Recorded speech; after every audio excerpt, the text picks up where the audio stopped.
time or another said, "Boy, if I had to do it all over again," or, "Gee, I wish I were so-and-so," or, "If I had the breaks he or she had, I'd have done much more with my life."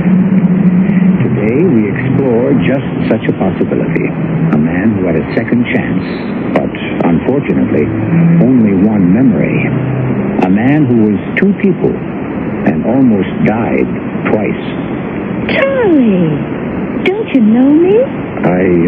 I'm afraid I don't. It's only 2 years.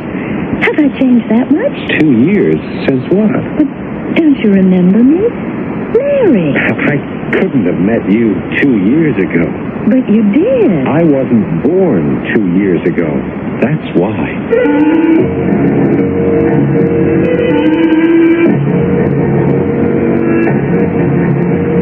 Our mystery drama, Stranger from Nowhere, was written especially for Mystery Theater by James Agate Jr. and stars Paul Hecht. It is sponsored in part by Contact, the 12-hour cold capsule. I'll do that shortly with Act 1.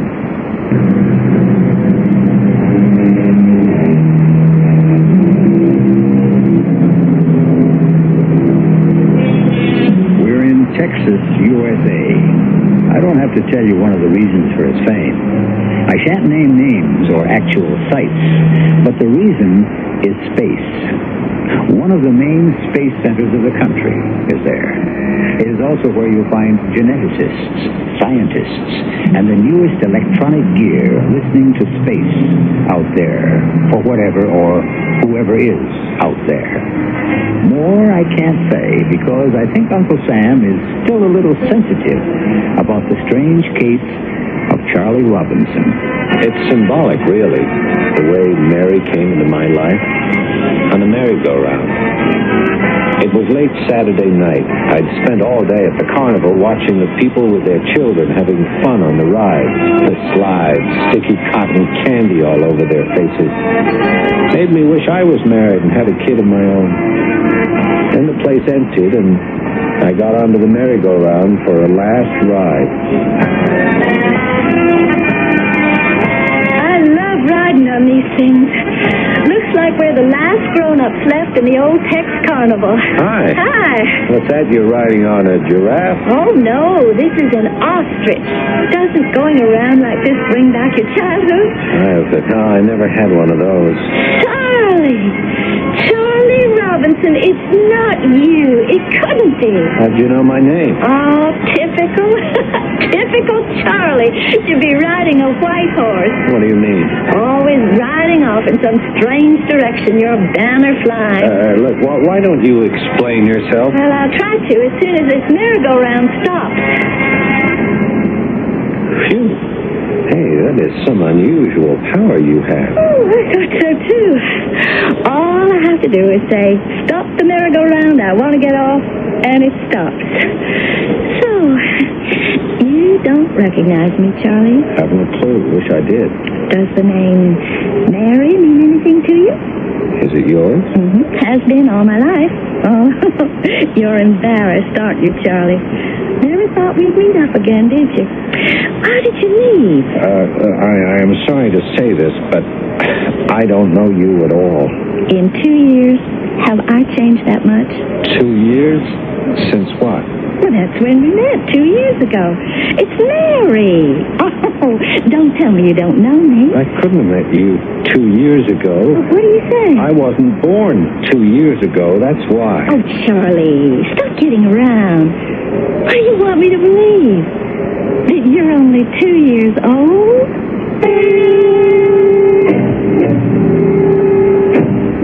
I realized the moment I said 2 years ago, I wasn't on Earth. It was a mistake. But sometimes things slip out before you can stop them. But this girl and that name I couldn't figure. Because Charlie Robinson was a name I was sure I'd made up for my identity on Earth. My real name is Selrah, S-E-L-R-A-H. I put a C in front of it, spell it backwards, and it makes Charles. As soon as I got back to my apartment, I unscrewed the silver spheroid and talked to my contact, Jarva. Jarva? Yes, Selrah. Selra, what is your report? We are ready to take it down. Jarva, I've had an unnerving experience today. What is it? A young lady said she knew me. She called me by my Earth name. What did she want? I don't know. Recognition, acclaim. I thought you might help me, Jarva. You have been sent to the planet Earth to observe, not to have warm feeling for Earth females.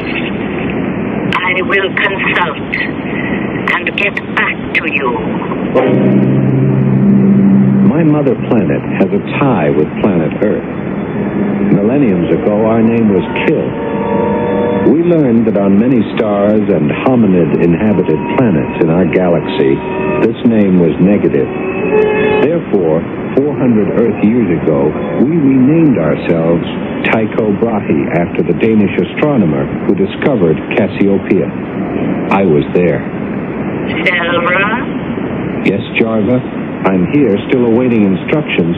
Do you remember the Earth year 1600? 1600 Anno Domini. Very well.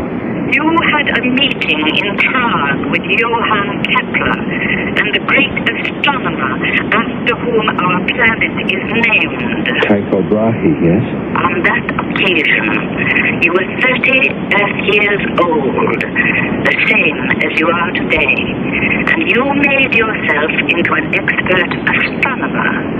My instructions are, now, make yourself into an expert American from Texas. Yeah, it's all very well for you to tell me, but what about the Earth female called Mary? If you cannot carry off your disguise and your orders, you will be recalled. But in disgrace. Plead my case, would you? I'd give anything to return to Tycho. I will report your wish, but don't expect much consideration until you have served your time.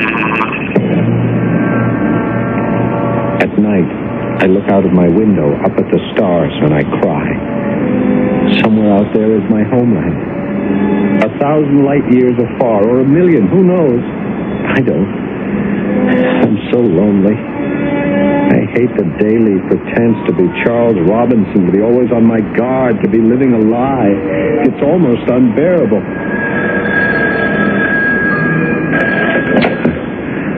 Hello? Tracked you down, didn't I?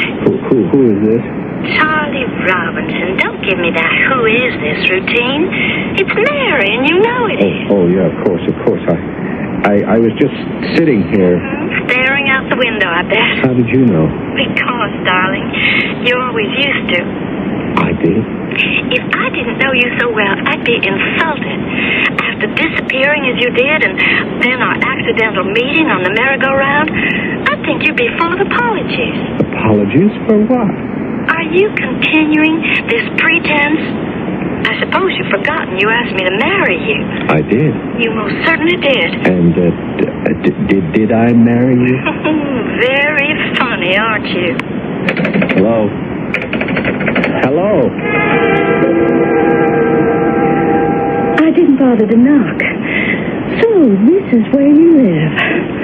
Well, don't you think this charade has gone far enough? Mary, I am being honest with you. I don't know what you're talking about. You don't remember marrying me? You don't remember our honeymoon? You don't remember disappearing 2 years ago? Tell me more about myself. There's not that much to tell. What are you trying to make me believe? You have amnesia? Please tell me about myself, whatever you know. Okay, if that's the way you want to play it. You had a good job here in Houston in space research. We went on our honeymoon to the Solar Disturbance Forecast Center in Colorado. We came home, you disappeared. No one ever saw you again. Solar Disturbance Center, huh? I had no idea you all were that far advanced in cosmic investigation. Charlie, how can you look me in the face and say this is all news to you? If that blank expression is your way of avoiding responsibilities, you've got another thing coming. Look, I'm willing to be nice about all this, but you'd better remember real hard that you are married. Jarva? Yes, Sarah. What is the latest you report? I'm married to an Earth woman 2 years ago. Was that necessary for your research? You don't understand. I've been given a body identical to someone called Charles Robinson who lived on Earth 2 years ago and disappeared. I know. You knew all along and never warned me? We didn't wish to impede your research. Well, what am I going to do? Be friendly, up to a point. You are to make friends with more Earthlings. You have been given a 30-year-old body. Get to know Texas people. Do what a 30-year-old Earthling does.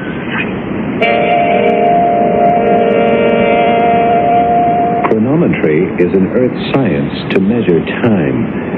Clocks and calendars do not exist on Tycho Brahe. By earthly standards, I am thousands of years old. My instructions were to make friends, so I contacted Mary and invited her for drinks to my apartment. I want you back home with me. Mary, besides my physical resemblance, what makes you think I'm your husband? 1,000 things, starting with your name. I told you I made it up. It's a coincidence. Are you in hiding, Charlie? Yes, in a way I am.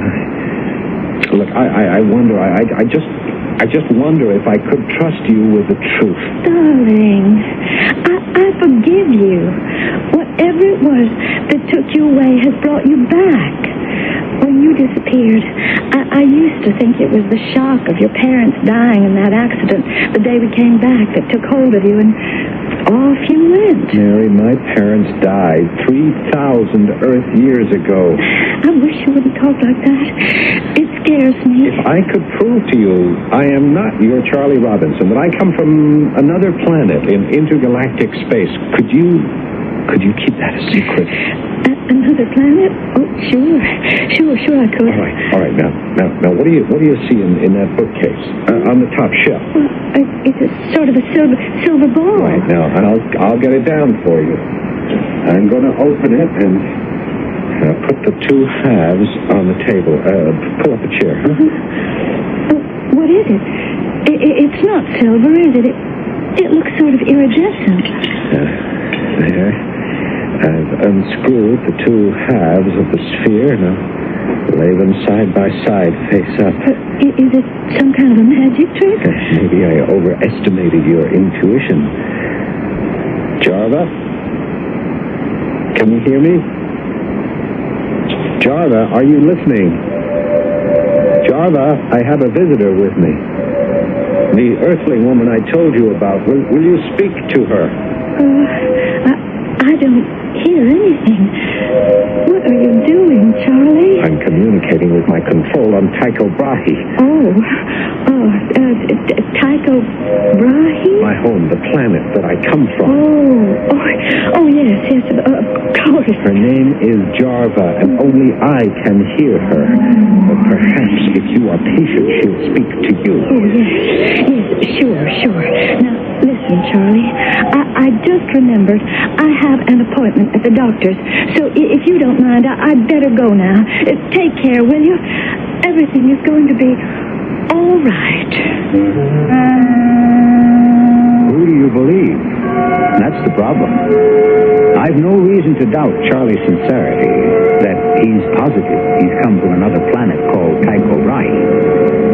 Is it his imagination or ours?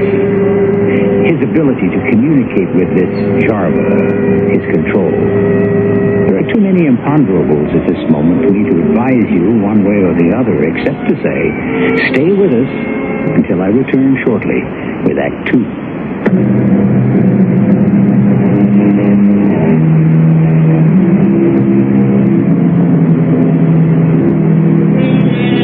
A clear case of amnesia? Is that what we have here? Could be. Or is it possible Charles Robinson is a being from another planet, straitjacketed into the body of a human with human memories and speech? Those of you who have made Mystery Theater a listening habit know that that could also be. And so, thinks Charlie, since my assignment is to observe the Earth species in their native habitat, I'll begin by switching on a television set. Concludes our interview with science fiction writer Joshua Pride, whose last year's bestseller has just come out in paperback. Mr. Pride, have we left out anything we ought to mention? Nothing really, except if you don't mind, since I'm here to plug my book, I'd like to mention again the name of my novel is Tycho's World. What did he say? Certainly. Tycho's World. Remember, folks. Which takes us to a planet of non-mortals who are eons advanced in their civilization. Thank you. Our program is Other Worlds. Our guest today, author Joshua Pride. Jarva, can you hear me? Yes, Sarah. This is Java. Why do you call me? I just turned on a Houston, Texas television channel, and they were interviewing a science fiction writer. Now, this writer has written a book called Tycho's World, supposedly about our world. You must be mistaken, Sarah. Are you certain? I am very sure, but how could he know? What earthling would have any idea? Well, someone's at the door. Who is it, Jarva? Probably that female Mary. Answer her. Hold on a second, Mary. I'll be right there. What'll I do about this man who calls himself Joshua Pride, this writer? We leave that to you. If he's dangerous to your mission, you'll know what steps to take. Coming.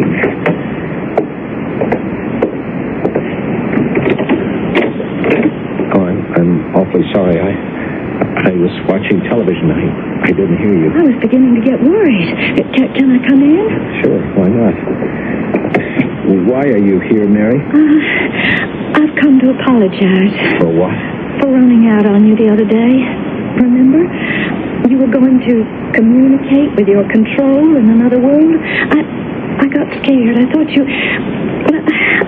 were crazy. And what do you think now? That you need me. Now look, Mary, something has happened. I just saw something on television, and I need your help. There's somebody I've got to know more about. Of course I'll help. And you can do something for me. For both of us, really. What? Well, I found out today something I never knew. The space project you were working on 2 years ago when you disappeared was headed up by a Dr. Latrobe, a genetic studies project. Do you remember him, Charlie? No, I don't. What are you getting at? Well, he never knew we were married. He called me today. He would like me to bring you to see him. Mary, I am not that Charles He Robinson. says he worked with you. I think maybe he could help straighten things out. Oh, all right. I'll see him. But I want you to do something for me first. Anything, darling. There's a science fiction writer called Joshua Pride. I just saw him interviewed. Joshua Pride? Oh, of course.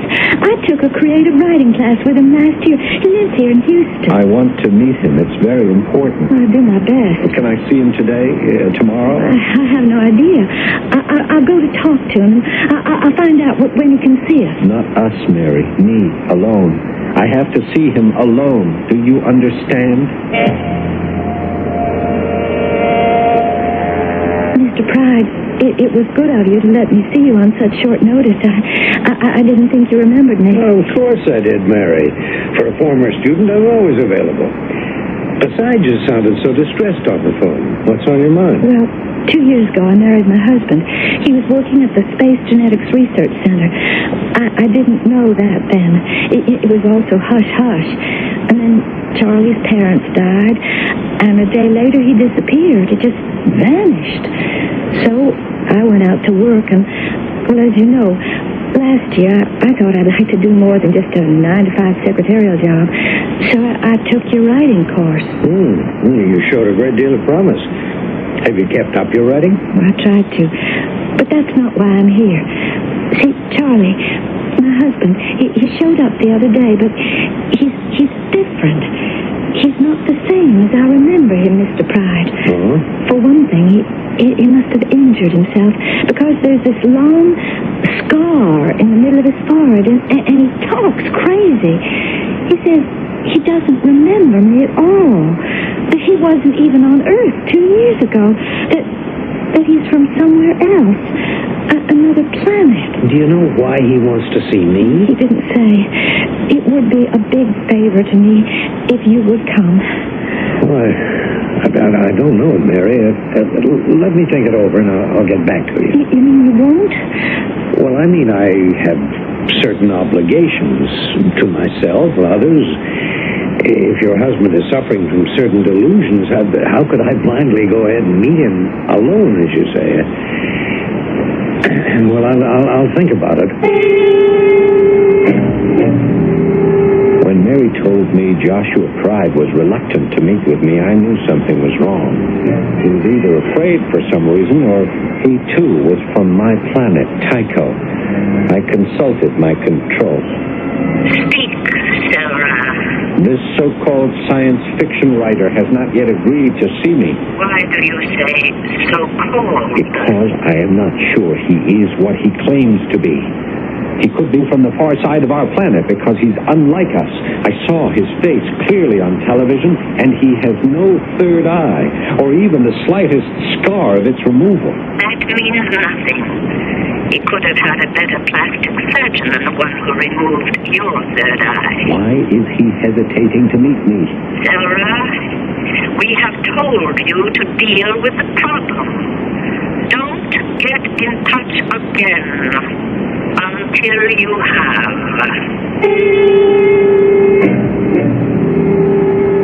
Is this disguised entity from our galaxy, or even the far side of our planet, has been sent to stop my work? He must be disposed of. I purchased a copy of his book, Tycho's World, and a revolver.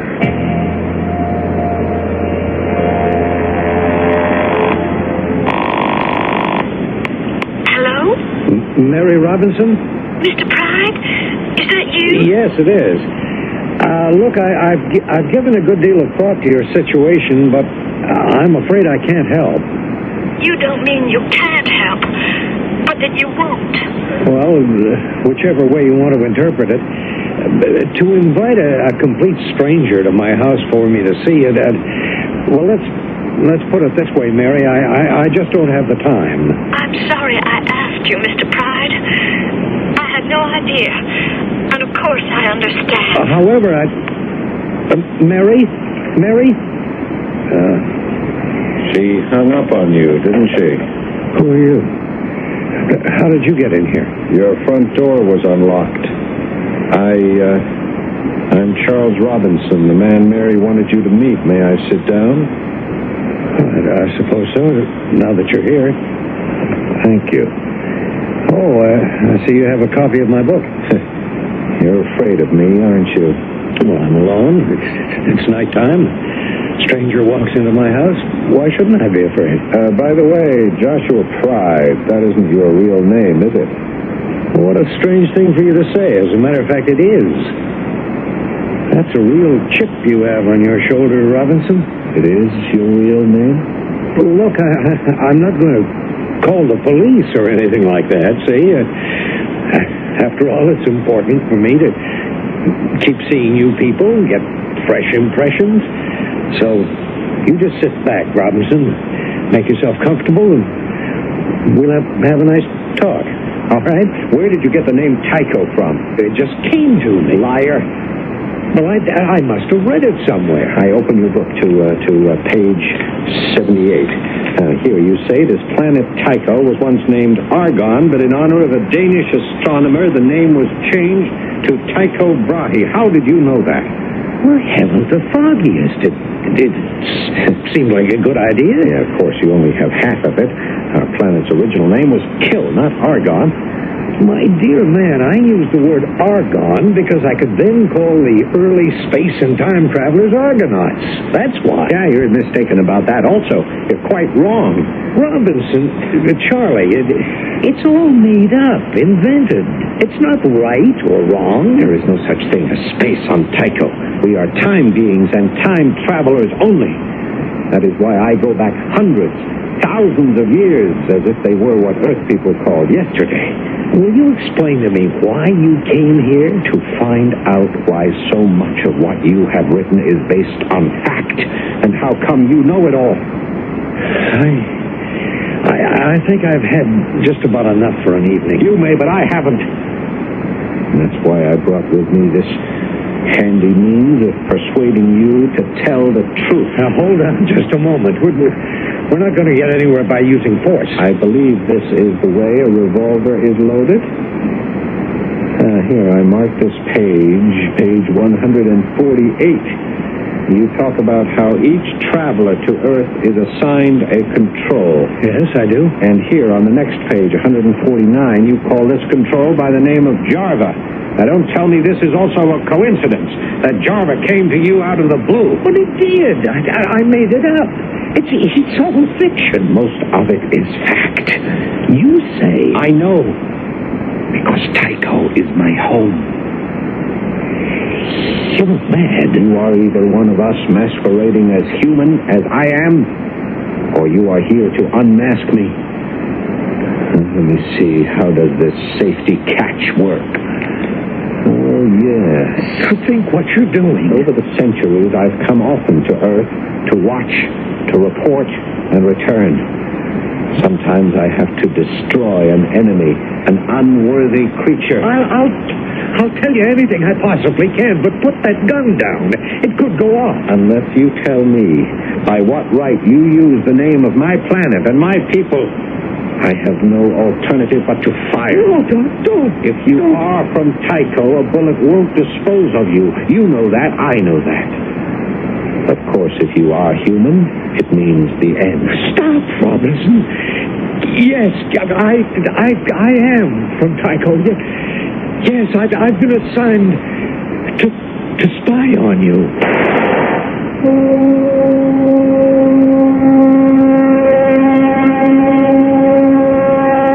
Scientists have gone on record with a proposition that there is no confirmed evidence that somewhere in any one of the billions of systems of stars, of nebulae, of clusters, of interstellar matter, that life superior to ours does not exist. Every day our monitors record unexplainable interruptions of light and radio waves. So do not discount the possibility of truth in what you are hearing. It could be. I shall return shortly with Act 3.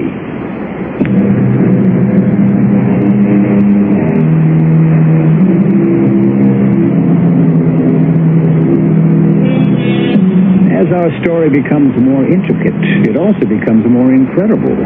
A creature arrives on Earth, the duplicate of a man who has disappeared, identical except for a third eye, which he has had surgically removed. The creature is called Charlie Robinson. He thinks like a man, yet often talks like a history book. He's controlled by a voice contained in a silver sphere. He has just shot a writer called Joshua Pride. Mary, what are you doing here so late? I had to see you, Charlie. I called and called, but you weren't here. I had to go out. I'd made a date for us to see Dr. Latrobe. Who's that? Charlie, remember your promise? You said you'd see him. Did I say that? The man you worked for here in Houston 2 years ago in space genetics, he's waiting for us now. Now? It's 11 o'clock at night. He said he'd see us now. Please, Charlie, we must. What's the hurry? It's for your own good. You promised. I don't understand why we can't go see this man tomorrow. I'm very tired. Tomorrow will be too late, believe me. Why? Why? Because your life is in danger. Please come. Oh, no. Charlie, is there a back way out of this apartment? I don't understand. You don't. Tonight you tried to kill Joshua Pride. You fired a gun at him. He called me as soon as you left. I'm trying to save you. Now do you understand? Those are police down there. What will they do to me? Attempted murder. Probably put you in jail. I'm the only one who knows. Whatever you did, it wasn't your fault. Hurry, please. Prison? There isn't a prison on earth that could hold me.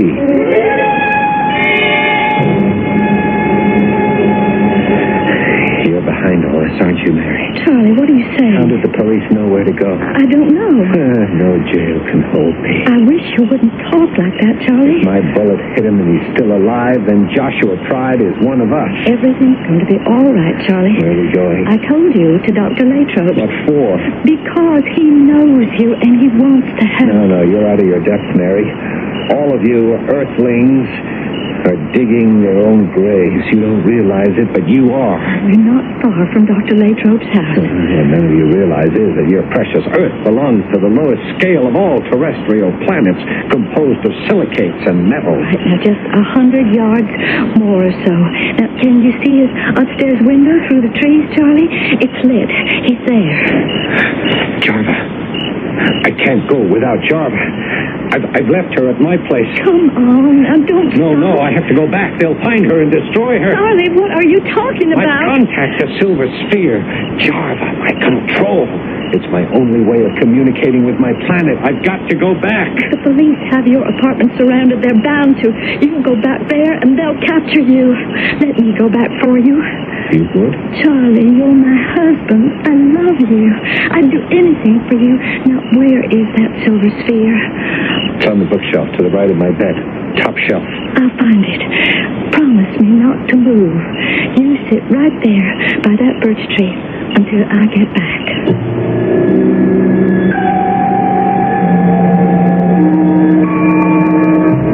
Darn it. Where is it? Oh, I can't make out anything in the dark. It's not here on the shelf where it said it was. Maybe if I just reach past these books. Oh, now I've done it. Why didn't you turn on the light, miss? Oh. You can see what you're doing much better. I was just... I know. We were just looking for something to read. You're a policeman. That's right. I was just looking for something for a friend. You happen to know where we could find him, miss? Find him? Who? Your friend. Isn't his name Charles Robinson? I know, Charlie. Oh, yes, I do. You know where he is now? No, I don't. No, not at the moment. You know he attempted to commit a felony? Oh. Obviously you do. I'm on duty here, miss, to apprehend anyone who shows up, so I'm going to have to ask you to come along with me to the station house. I can't do that, officer. It's very important that I find something Mr. Robinson left here. If it's a revolver you're looking for, don't bother. It's been recovered. I've got it. See, it rolled under the bed. Is that what you came for, a silver ball? Yes, it's important to Charlie. Okay, let's go bring it to him. Oh, I couldn't do that, I promise. You don't seem to understand, miss. Assault with a deadly weapon. Robinson, the perpetrator, tried to kill someone, a stranger to him. For his own safety, he'd better be picked up. Could I go first and sort of explain it to him? You see, I'm his wife. Let me just have a look at that silver ball. I want to make sure it's no bomb or anything. What is this? It's empty. To you and me, it's empty, that's right. Okay. It's all yours. It's hard for me to explain, but my husband wants it very much.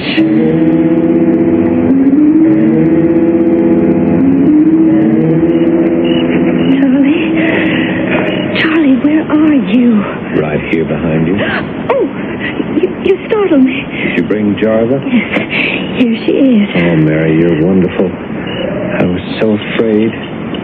Charlie, I want to tell you something. No, wait. Until I've made contact, and then we can talk. Jarva? Jarva, can you hear me? This is Selra, Jarva. There's nothing. What is it? What's the matter? Jarva? Charlie? I can't get through. Jarva, this is Selra, citizen of Tycho Brahe. Help me, Jarva. Don't leave me on Earth alone. Mary, it's all over.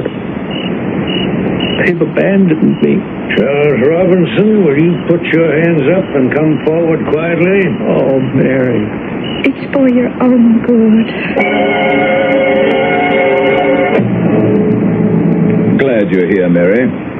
You know Joshua Pride? Yes, I do, Dr. Latrobe. Hello, Mary. I understand Charlie's getting better every day. Yes, Robinson is improving greatly. Everything he imagined seems to be disappearing from his mind. Everyone's been so understanding from the beginning. The police letting you take Charlie to the hospital, Dr. Latrobe, to say nothing of you, Mr. Pride, not pressing charges. When Dr. Latrobe told me the bullets were blanks, I didn't want to look silly. Besides, Robinson wasn't himself. It was amnesia, wasn't it? No doubt about it. What I don't understand is where did he get those wild ideas about coming from another planet? My fictional planet, in fact. I expect very soon it will all seem like a bad dream, if he remembers it. He's lucky. He won't, but I always will. Why so? 2 years ago, when Charlie was working here, I found him in the laboratory one morning, unconscious. But why wasn't I told? Mary, we had no idea he was married. His parents had just died in an accident, and we thought he was alone in the world. Oh, excuse me. Yes? Yes, Doctor. Yes, she's here. I'll send her right along. Thanks. I'm glad to hear it. That was Dr. Mercer, the neurophysicist in charge. He says, Mary, if you go down to his office and wait, you can have a visit with your husband. The whole thing had to be kept quiet, Mr. Pride. We were doing these top-secret genetic studies, So, when you found Robinson unconscious that morning, you couldn't bring him around, eh? He came to a total amnesiac. How could we release him like that, knowing no one, not his own name or where he was from? Here we had a man with a great brain capability, but no memory. So we used him as a guinea pig. You're kidding. We programmed him, giving him memories, ambition, a reason for living. Well, how could you do that? Oh, my Lord, of course. You used my book. Tycho's World, exactly. And all the fictional characters in it. Robinson became one of them. It took months, but we instilled in his dormant cells who he was, where he came from, and what he had to do on Earth. Spy and report. We gave him the name Sarah. Java, a character in your book, became his control. That explains it. We gave him a miniaturized sender receiver in a sphere he carried with him, which we monitored day and night. The scar on his forehead, which was really the result of a fall in the laboratory, became plastic surgery removal of a third eye. I never thought when I invented that idea that someone would believe it. We monitored Charlie for almost 2 years, and during that time, he has been living in 2 worlds. I can't believe I'm hearing this, Dr. Latrobe. I'm appalled and very angry. To tamper with a man's brain, officially no less, is the most criminal assault on a human being that I can imagine. To make a man lose 2 years of his life, it's unforgivable. You don't understand. He'll be as good as new and never know it. But what for? Why? Would he have been better off to remain a mental vegetable? However, there was a reason. Probably the most important one any man could have today. Charlie, are you awake? It's me, Mary. Hi, Mary. Hope you're not angry with me. You really recognize me, don't you? Of course. I apologize for ending up in the hospital the first week we're married like this. You just get well, and we'll pick up where we left off. Tell you a funny thing, I've been trying to remember what happened. Was it last night or the night before my first back at Dr. Latrobe's lab? I know I was working late. You didn't call me. I was getting worried. What's a new bride going to think? I was standing on one of the lab tables to change a light bulb in the ceiling that had gone out. That's all I remember. I must have fallen and knocked myself out. See the scar on my forehead? I really heal fast, don't I? Hey, you're in good shape, darling. And Latrobe's not mad at me for holding up the experiments? How long have I been here? A day or true? Nobody's mad at you, Charlie. Oh, Mary, I'm getting awfully sleepy. They keep giving me these drugs, so I'll relax. Well, I'll come back to the hospital. You better. I want to go home tomorrow. You have my word to keep it quiet. Why did you pull that mind indoctrination on Robinson? This government has reason to believe emissaries from other planets are at this very moment right here on Earth, living among us, disguised as human beings. By programming Robinson, following his every move, we hope to learn something about the reasoning process of such a non-mortal person, a creature from outer space who is sent here and must deal with life in our world. I don't know. Why not live and let live, Doctor?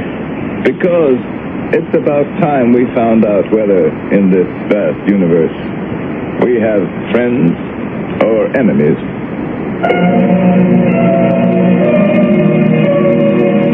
We have given you a glimpse into a file marked Top Space Secret.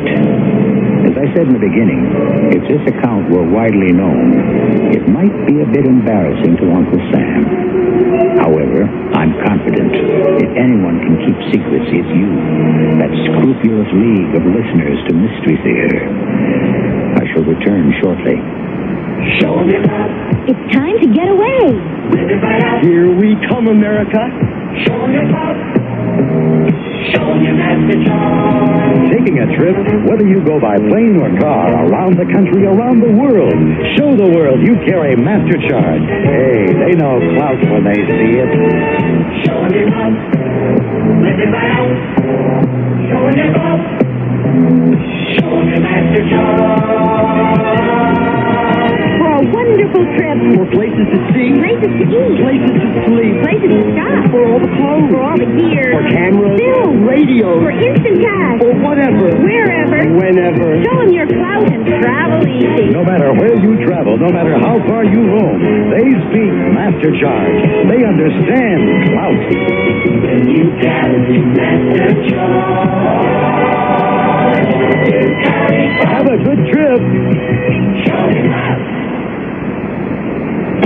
Whatever the story, wherever the story, Bert Quint knows how to bring it home. We have not been given any reason why we must go, but apparently go we must. At CBS News, we call Bert Quint the fireman because he's best when the heat is on. The National Guard troops are going back now. It looks as though it's over, at least for the moment. Good evening. That's a strong Arkwright and Company, only on the CBS Evening News. Weeknights on the CBS Television Network. Every Christmas Eve when we were kids, we put a Whitman sampler by the fireplace for Santa. On Christmas morning, we'd run downstairs to see what chocolate Santa had eaten. Actual proof that it'd really been there. Well, it's become a family tradition. Now, my kids put a Whitman sampler by the fireplace every Christmas Eve. I think they're catching on to me, though, because Santa and I have the same taste in chocolates.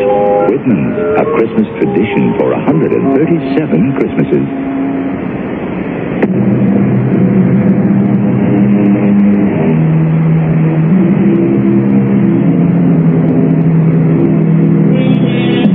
Automated and impersonal world, in a society that trusts the readouts of a computer rather than the readings of the human heart, nobody can close his mind to the possibility that someday science may become the ultimate deity. So, as the facts become known to me, I shall continue to open secret doors to the universe so we may be forewarned of the mysteries of the future. Our cast included Paul Hecht, Carol Teitel, Court Benson, and Gordon Heath. The entire production was under the direction of Hyman Brown. This is E.G. Marshall inviting you to return to our Mystery Theater for another adventure in the macabre. Until next time, pleasant dreams.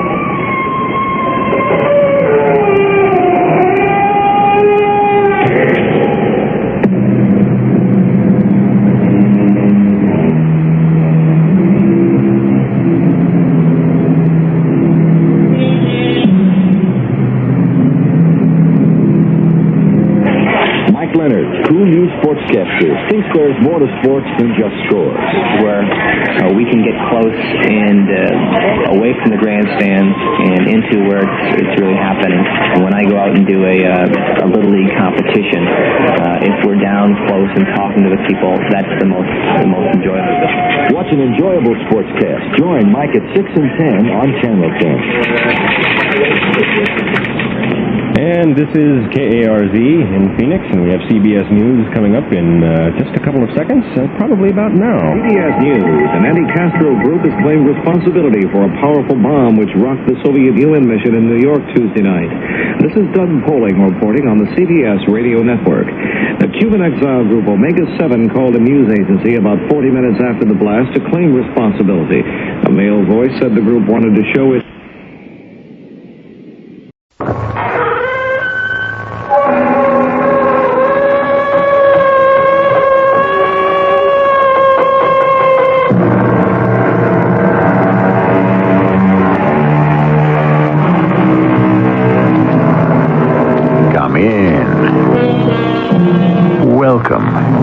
I'm E.G. Marshall. I have always been struck by the similarity of animate and inanimate objects. A case in point, fatigue. In metals, for instance, a constant repetition of stress cycles produces fatigue, often leading to fractures. And so airplane spars, steel cables, locomotive axles, even bridges become unsafe. Stress can also make the human mind unsafe. Today, we place our radio microscope against a human subject and examine closely the strange emotional turmoil that leads to... Oh, but let me say no more. The story will tell itself. Lavinia, has something happened to Peter's mind? I'm not sure I like the influence of those people, Mr. and Mrs. Diedrich. He's very happy with them, George. Sees them every day. But that strange look in his eyes, have you noticed it? It's not right. There's something unhealthy about the whole thing.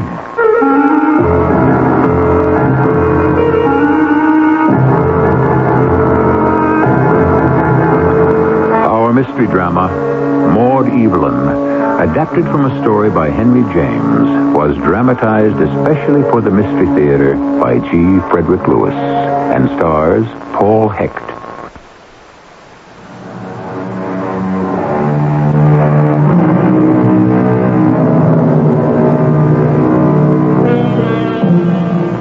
Peter Harkness was in trouble and didn't know how to cope with it. You see, Peter had inherited money. Well, not a lot, but enough to keep him from striking out on his own, making something of himself. He had the charm, the wit, the education suitable for a well-brought-up young man, but gumption? No. For the 10th time in 10 weeks, Peter had proposed marriage to Lavinia Dane, and for the 10th time, Lavinia had said, No, Peter, no, no, no. I heard the first no. When I marry, it's going to be someone I can look up to, who has a purpose in life and work to do. I've tried all kinds of jobs. I know that. When you decide on one certain ambition, and you concentrate on that and nothing else, then come and ask me to marry you. Is that your last word? For now, yes. Then I'll tell you mine, Lavinia. But not for now. For always. I swear to you, if I don't marry you, I will never marry anyone else.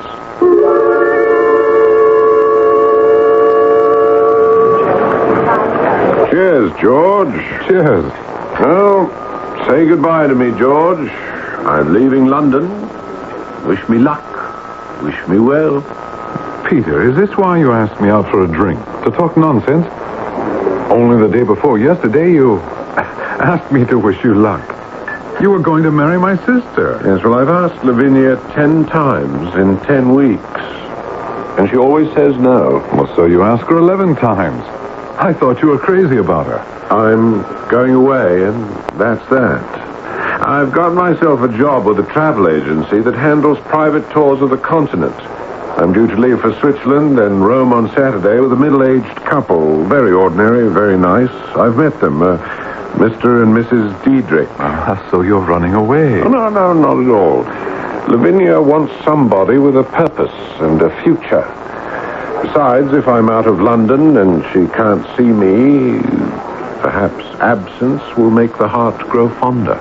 You, Peter Harkness, 5 years at Eton, and 4 at Oxford, a travel agent? Not even that. A nursemaid for the middle-aged who wish to be led by the hand from the Jungfrau to the Colosseum. Well, at least you're laughing about it. Well, everything's a joke to me, except Lavinia.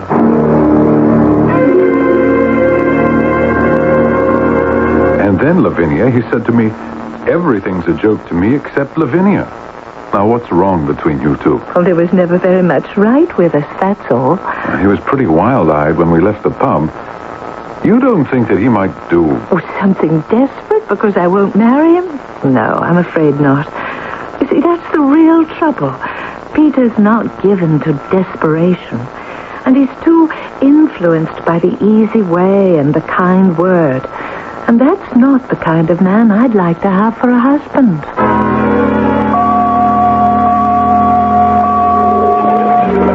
Peter, you look fabulous. Have you gained weight? When you phoned and said, I'm ill, I didn't know who you were. Oh, what's it been, 8 weeks? Yes, after Switzerland, we did Rome, then Naples, Florence. I had quite a time dragging them away from Venice. Oh, spare me. Look, I can't stand these darn birds. Pigeons scare me. Do we have to meet in front of Peter Pan's statue here in the garden? But I like to feed them. Peter, this is a hangout for children. Well, at any rate, tell me about your trip as travel nursemaid. Oh, they're wonderful people, the Diedrichs. You haven't any idea how well they treated me. Like a son. People like that, well, you don't meet every day. They were devoted to you? Yes, and elsewhere. Well, I'd like to meet them. Will you introduce Lavinia to them? Oh, no. Why not? You like them. You and Lavinia are engaged, aren't you still? I'll never marry anyone else. That's a foolish, negative thing to say. If you're serious about working at this travel business, I'm sure she'll think twice about saying no again. You think if I asked her now, she'd say yes? Yes, I do. She should have said it before. Before what? I'd rather not say. Before you met these Diedrichs? People like that, well, they made a profound impression on me. I'll say that. Have you seen them since you returned to London? Oh, yes, I have. And what are they? Well off? Is he retired?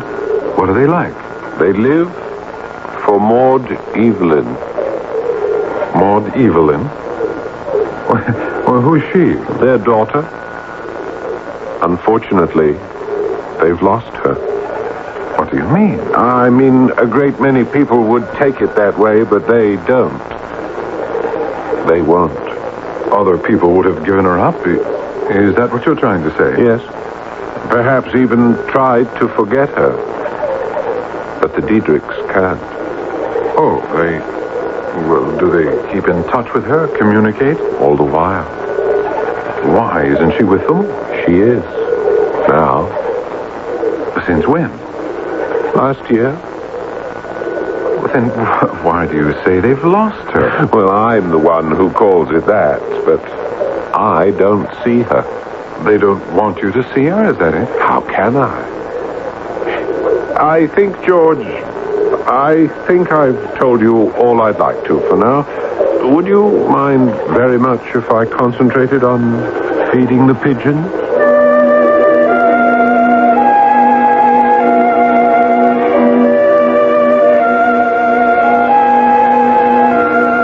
Lavinia, I don't know what to make of Peter. I had the most peculiar conversation with him right by the statue of Peter Pan in Kensington Gardens. I mean, have you seen him since he's back from his conducted tour? Oh, yes.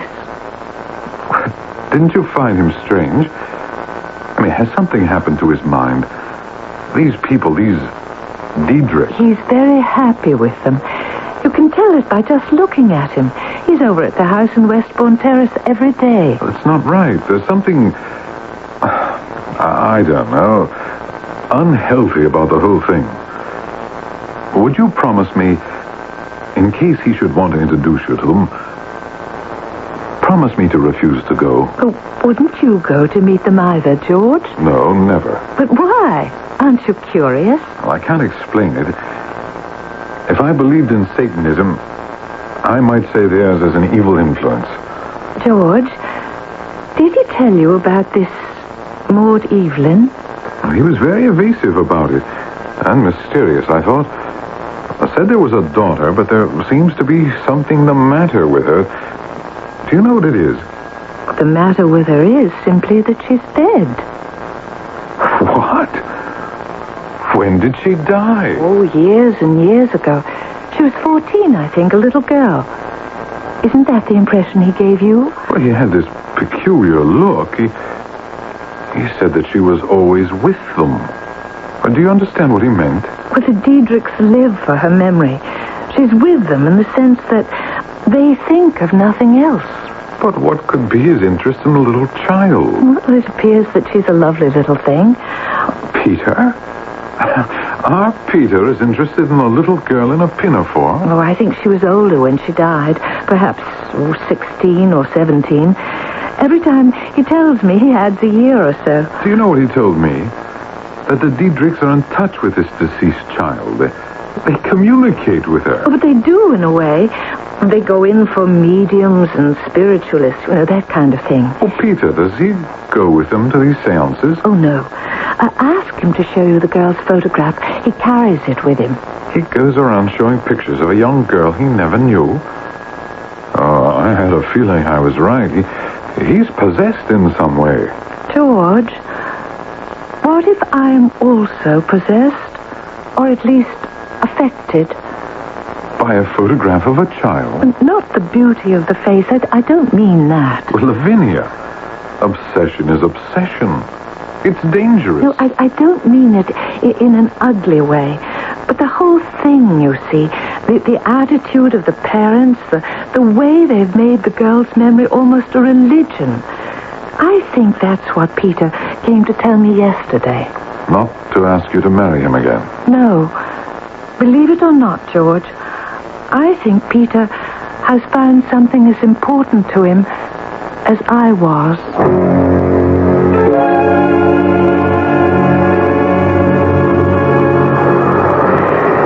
Peter, I wish you would come inside with me.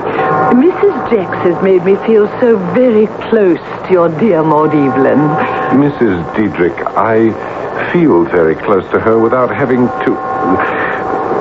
Well, it's hard for me to say. Well, do you have some superstitious feelings about a psychic? Oh, no, not at all. You don't believe in them bringing word from the other side?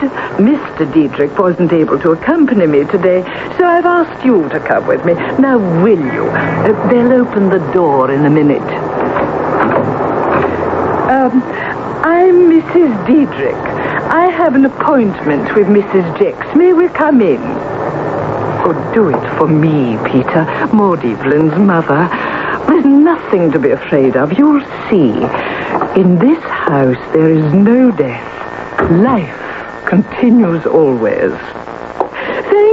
Thank you. You needn't show me the way. I've been here many times before. Come, follow me, Peter.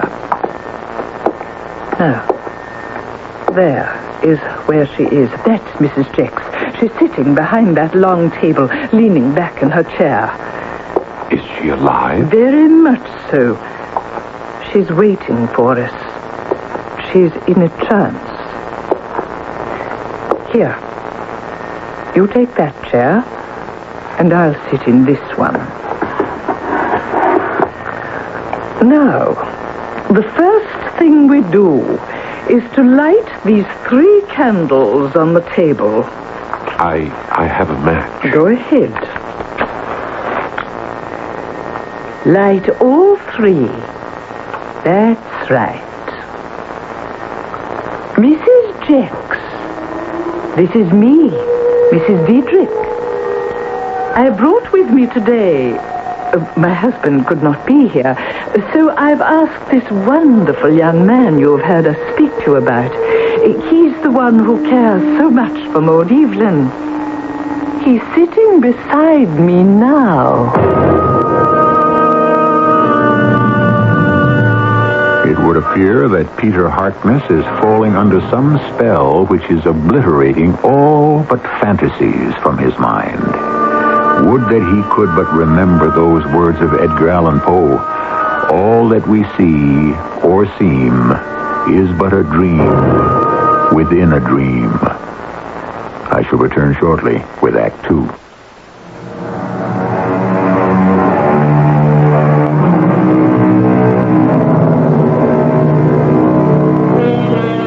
Had anyone said to Peter Harkness 6 months ago, one day you will be stepping into the parlor of a psychic to please the mother of a little girl you have never met who died when she was in her early teens, he might have said, but why? I want to marry Lavinia Dane. What should I do at a seance? Let us listen. Perhaps we may understand what Peter Harkness cannot. Mrs. Jix, I am Mrs. Diedrich. I brought with me a young friend who also wishes to communicate with Maud Evelyn. Let the quietness and twilight fall around you, Mrs. Diedrich. Do you have any word from my daughter today? She has much to say to you and to the young man. Mrs. Diedrich, is this medium a woman? She sounds like a man. It is her guide talking through her. Her guide? Sir Walter Scott. He communicates from the other side. I sense disturbances of the soul. Oh, no, not at all. I was just explaining. Please, go on. This unfamiliar spirit seated beside you, Mrs. Diedrich. I read his aura. The physical, the mental, and spiritual auras. I sense they all go to make up an entity whose name is Peter Harkness. That's fantastic. I've never told Mrs. Jax a word, not a word. She didn't even know you were coming. I assure you this Peter Harkness is a true friend. A like spirit and can be trusted completely. Sir Walter, do you have any message for me from Maud Evelyn? Has she been taking care of herself, not getting into any drafts? Maud Evelyn is very happy. She asked me to say to you, she will have something of importance to reveal when you come for your next sitting. Something of importance? Oh, couldn't you ask her to give me a clue now, please? It has to do with Peter Harkness. I knew it. I felt it all along. For weeks now, I've been sensing her presence very strongly. I have only this request from your daughter, Mrs. Diedrich. And that is to be sure to bring Peter with you at the next sitting. Oh, yes, I will come. I'll be here. Tell her that. That is good. We shall try for the transmutation of your mind, Peter, to contact the invisible world around you.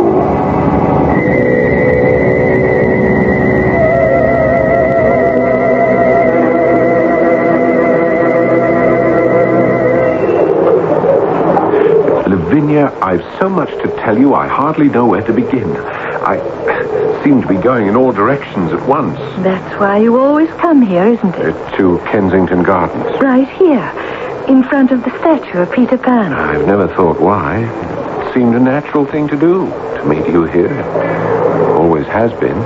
Some people might say you're identifying with Peter Pan, the boy who didn't wish to grow up. What are you talking about? Oh, never mind. Another time I'll go into it.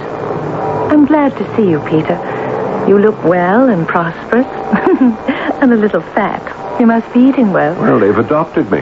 The Diedrichs. Mrs. Diedrich is an excellent cook. It shows. They are the simplest, kindest, yet most original and unusual people. Well, if they've taken a liking to you, that speaks well for them. Do you have friends in common? Whom do they know here? No one but me. They keep to themselves, but... well, they are extraordinary people. They have certain beliefs which may seem strange to others. That is what, Peter? We sensible people are not supposed to believe in the existence of what we cannot explain, yes? Am I right? I suppose so. In fact, before I went to Switzerland and Italy with the Diedrichs, I couldn't abide anything I could not understand. I disliked the mysterious. You see, what I'm getting at, Lavinia, is that in the past few weeks, Mrs. Diedrich has been taking me to her spiritualist, a Mrs. Jex. Oh, I thought you didn't believe in that sort of thing. I didn't. But this lady spiritualist is incredible. Her guide, who speaks through her from the other world, is Sir Walter Scott. Sir Walter Scott, the Scottish author? Oh, no. Yes, and he carries messages to us from Maud Evelyn. So, well, the three of us have become quite close. Do you understand? Frankly, not a word, but I'll certainly listen to you. Mrs. Diedrich, and myself, and Maud Evelyn, well, we share at least an hour, sometimes more, each day. Each day? Well, you spend quite a lot of time with this spiritualist. Yes, a lot, but not enough. I'm training myself to become a better instrument, and then I won't need any guides or mediums. Maud Evelyn will come to me herself, directly. I have such very strong feelings for her. For a child who died many years ago? She's not a child. Believe me, Lavinia, Maud Evelyn is no child.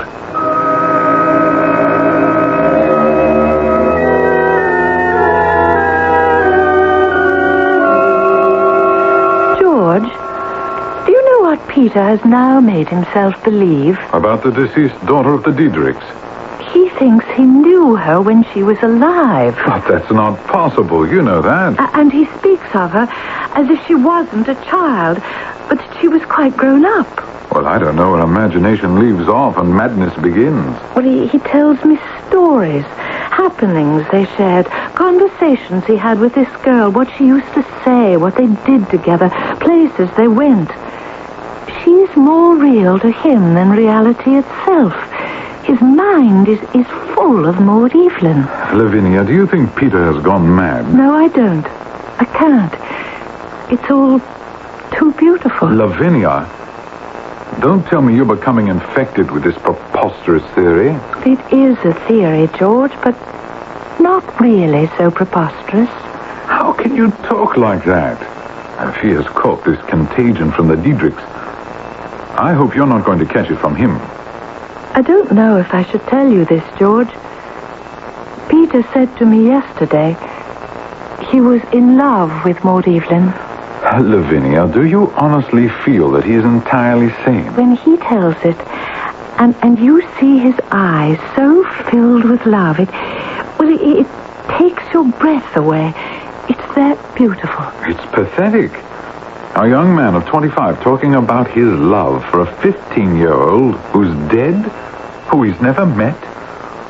All of a sudden, she's not 15, she's 16, 17. How can he be rational? How can her parents be? But don't you see, if Maud Evelyn was older when she died, then her mother and father have more of her to remember. So they fabricated that as well. No, they believe it. As I would if I had to. You see, this way, the girl had more of a lifetime. Oh, yes, I know they invented it, a whole experience for her to talk about and share. Maud Evelyn growing up, being older, meeting Peter, their friendship. For Peter to be enmeshed in all this because he's weak or poetic or whatever, well, that scares me. Well, they need Peter, and they want him for their daughter. I wanted you and Peter to be married once. Lord, how long ago that seems. I wanted that, Lavinia. Now this nightmare. And you're encouraging him in it. I told him I believed him. In all the years I've known Peter, even in those days when he was proposing marriage, even then, I have never seen his whole being light up with such devotion as it does when he speaks of her. Oh, it's all very well for you to talk of being sane and sensible and rational, but to see such happiness in someone in this very ordinary and grey world, well, I'm glad to be a part of it. I don't deny it. I am glad, George.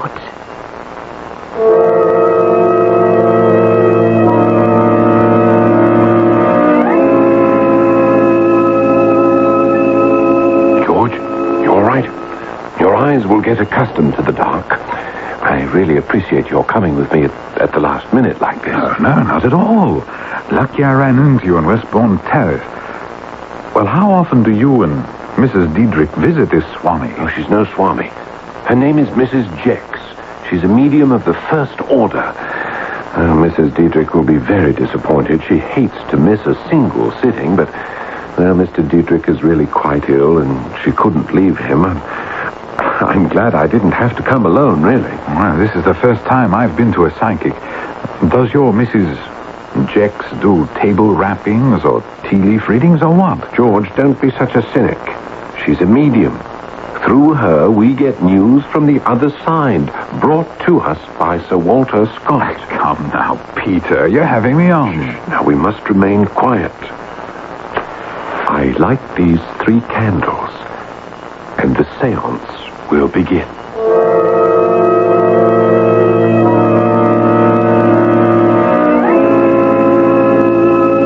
Mrs. Jex, would you ask Sir Walter to come to us, please?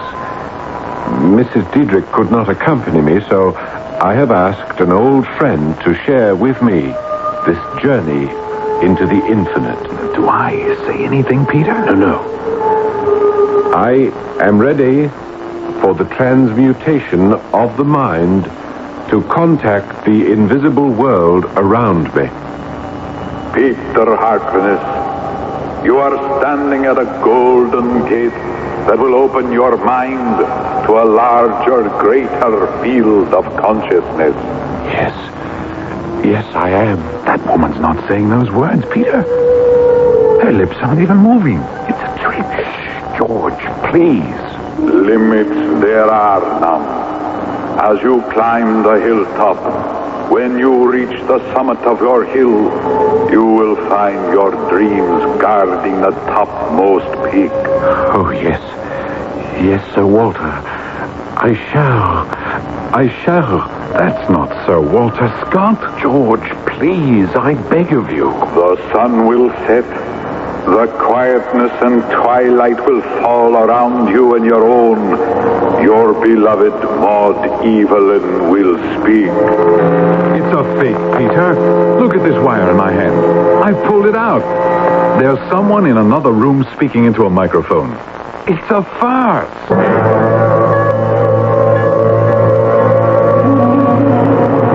I'll thank you not to walk along with me, George. I have nothing to say to you. Oh, Peter, are you angry with me because I unmasked the terrible fraud? You had no business interrupting the seance. You were a guest in that house. You saw the wire in my hand and the voice suddenly stopped. And what do you think that was? Well, yes, of course the guide stopped with your behavior. Oh, it's too ridiculous, Peter. Now, which way are you going? That's not the street to your house. To Westbourne Terrace. That's where I'm living now. With the Diedrichs? That's right. With them. What will I say about your shameful behavior? Supposing Mrs. Jex calls her or writes her a note. She won't say anything. She'll be afraid to. It would ruin her business.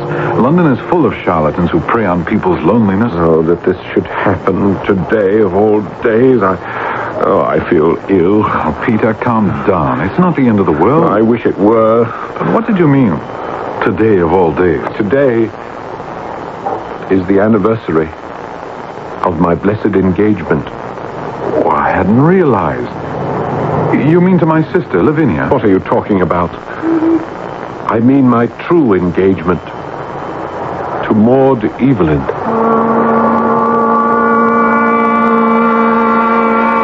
We talked about stress, emotional fatigue, which can cause a breakdown in the human psyche as surely as if it were a rubber band stretched beyond its tolerance. That's one possible explanation. Yet, who is to say that an imaginary world is not a greater refuge than the world we know? Henry James has created three people, Peter and Mr. and Mrs. Diedrich, for whom fantasy is the only reality. I shall return shortly with Act 3.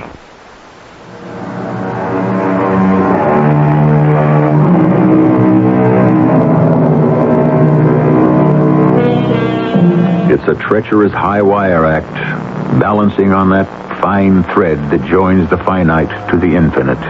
And George is at the perilous midway point in his attempt to rescue Peter from falling to where no net can catch him. Did you say, Peter, that today is the anniversary of your engagement to Maud Evelyn? That's what I said, George. It was inevitable. From the very first moment when I met Mr. and Mrs. Diedrich, when I sat with them to plan their trip, they recognized me as the right person. You were the right person? Yes, to become their son-in-law. They wanted her so much to have experienced, well, everything. Did I ever show you her picture? She has a child's face. So Maud Evelyn became engaged to you. Why don't you come with me now, George, to Westbourne Terrace? No, I'd be intruding. Yes, there's a whole suite they prepared for our marriage, and they've kept it just the way it was then. All our wedding presents are there. I'd love you to see them. But what would Mr. and Mrs. Diedrich say? We have 2 rooms full of wonderful furniture and bric-a-brac. You know how important those things can be. I had quite a hand in selecting them.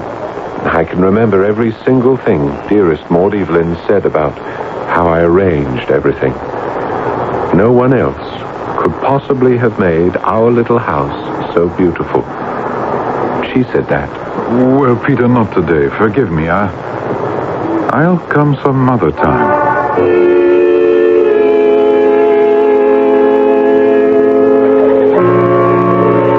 I thought you said George would be meeting us here, Peter. We've been sitting here for 10 minutes. Do you think you'll come? Oh, Peter, will you forget those pigeons for a moment? Look how smooth the bronze rabbits are worn at the bottom of the statue. All the children love Peter Pan so much, they climb all over him. Lavinia. You don't have to say it, Peter. You know? I can see you're wearing a black armband. You don't have to tell me anymore. I understand. Hello, Lavinia, Peter. There was such a traffic jam at Marble Arch, I thought my cab would never get through. Oh, I've only been here a few minutes, George. It's been too long since the 3 of us were together. I'm afraid I have something infinitely sad to tell you both. I see that. I hope you've lost no one that I know, Peter. He has lost a wife. Your wife? I didn't know you had a wife. The more we live in the past, the more times we find in it. I live in the past, too, Peter. But I hope, sister dear, not with the result of making such extraordinary discoveries. You see, her parents wanted it for her, wanted it so much. So, well, it worked out. We married. Maud Evelyn did have all her young happiness. You married? The marriage did take place. So now you're a widower. And the black armband is a sign. I shall wear it always. But when she died, wasn't that years ago? Peter, isn't it a little late to have started to wear black? I had to wait until all the facts of my marriage gave me the right. Now, if you'll excuse me, I must go. They're waiting for me. They become quite anxious if they don't know where I am.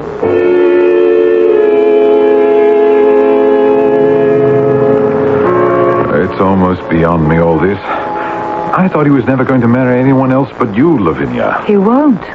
Not ever. He'll still be faithful. To you? To Maud Evelyn. Oh, it's a sickness. If it is, it's a beautiful one. I wish I could make you understand. A man cannot go on from day to day with one foot in this world and one foot in another. It can't be stopped. That's the way he is. Yes, it can. I want to remove Peter from this whole environment. Westbourne Terrace, the Diedrichs. Take him somewhere to give him time to think things over, to realize what a wasteland he's making of his life. Take him by force. If need be, yes. Now, you remember Dr. Medwin? Frank Medwin, who was at Oxford with Peter and me. Now, I'm going to put this whole strange case before him and ask him to help. George, you're making a mistake. Peter will never be parted from his dream world.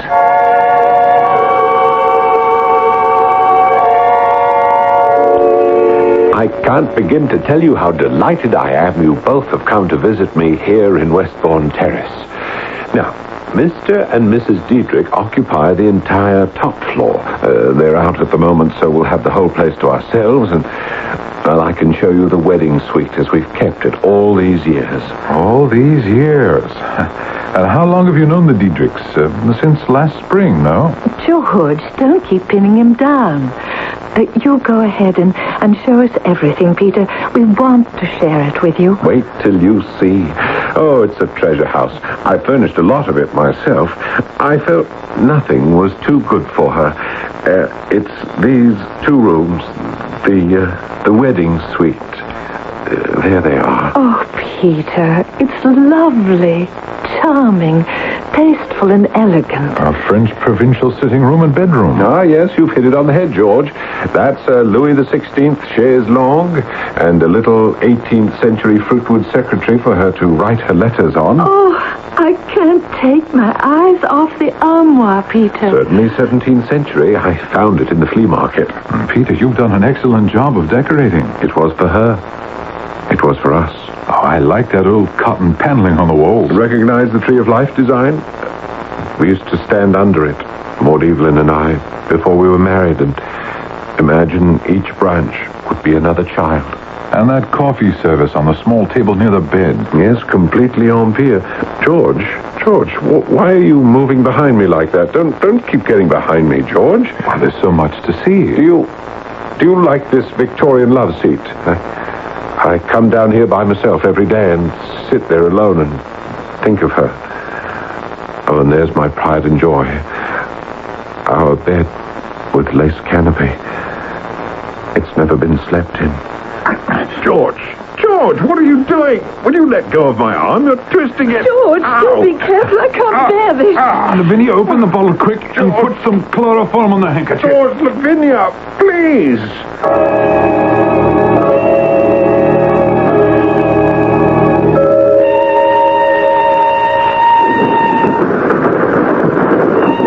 Where am I?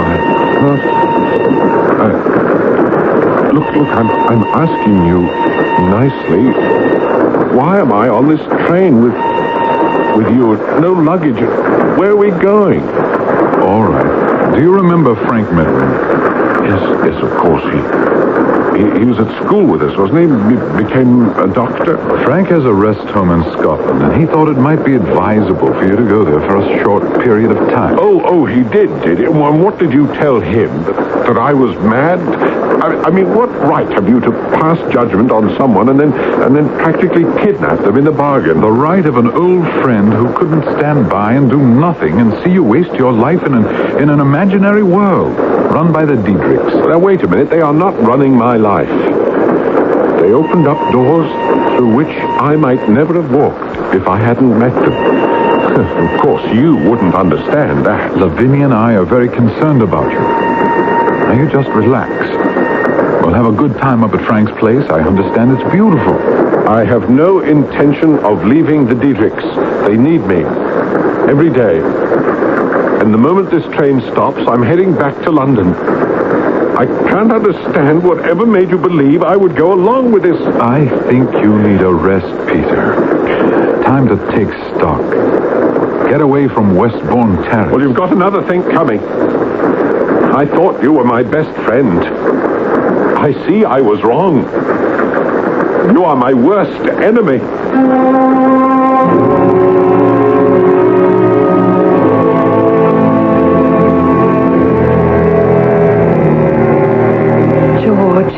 Admit it.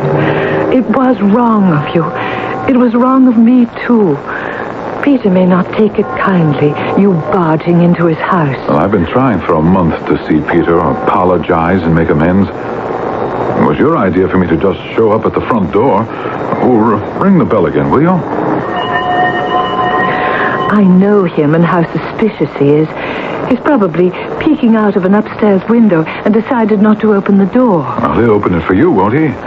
Where are the Dietrichs? Don't you know? That's why he's sworn never to see you again. Well, what have I to do with them? Well, 5 weeks ago, when Peter got back from the train ride, both of them, the Dietrichs, had become ill and were taken to the hospital. In 24 hours, they were dead. Well, I had no idea. Why didn't you tell me before? He blames himself. He wasn't here. He thinks they became uneasy and ill because he disappeared. It's taken me weeks to calm him down. And you still don't think he needs medical attention? No, I don't. He's happy in this house. Oh, this museum. To him, it's a shrine, a temple. I'll ring once more.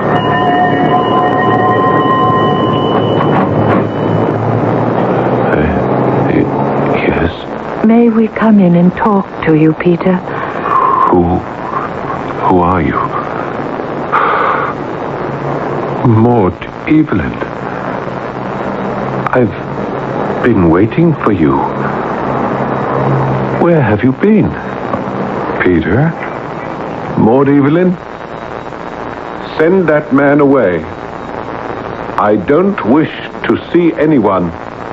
Peter, it's me, George. Don't stand out on the stoop, Maud Evelyn, dearest. Come in. Goodbye, George.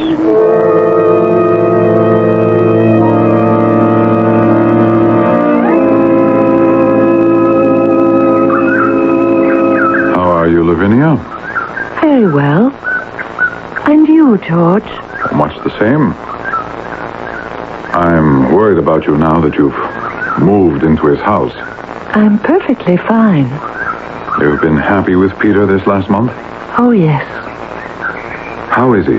Very well. He's going into the antique business. I persuaded him to sell some of those antiques. He has quite a flair for that. Does he know you're meeting me today? I owe you an apology for what he said that day, George. Remember? Send that man away. Well, he didn't know who I was. But he was in such a state. I noticed that, Maud Evelyn. Anyway, no, I didn't tell him we were meeting here in the gardens. Why do you suppose he used to come to this very spot time and again to feed the pigeons? He still does sometimes. We sit here at the feet of Peter Pan. But why? He's never told me. And you're happy, are you, Lavinia? The happiest I've ever been. He still calls you Maud Evelyn? Yes. Actually believes you are? Yes. Oh, my Lord in heaven. How long can you go on playing this dreadful game? Maud Evelyn, a girl who died in her teens years ago. Remember, he said he would never marry anyone else but me. Well, I've made that possible. You're married to him? Yes. We're married now. Oh, what about the names? Didn't you have to give your right name to the registrar? Peter thought it was a good joke, that's all. And you think it's a joke? Acting out the part of someone else? Oh, but I'm not acting. I've only borrowed a name to make a man happy. What do you think would have happened to Peter if that world of his imagination had come crashing to his feet? Do you remember reading your Peter Pan, George? I didn't want to end up like Wendy, who saw Peter less and less clearly as time went on. I could not live in separate worlds and leave him all alone in Never Never Land.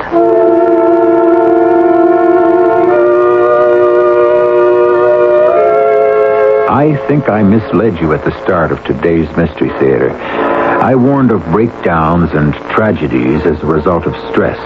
I'll amend that now and say this was rather a tale of the virtues of imagination, which in itself can create beauty, justice, and happiness. And isn't that everything anyone could ask for in this world? I shall return shortly.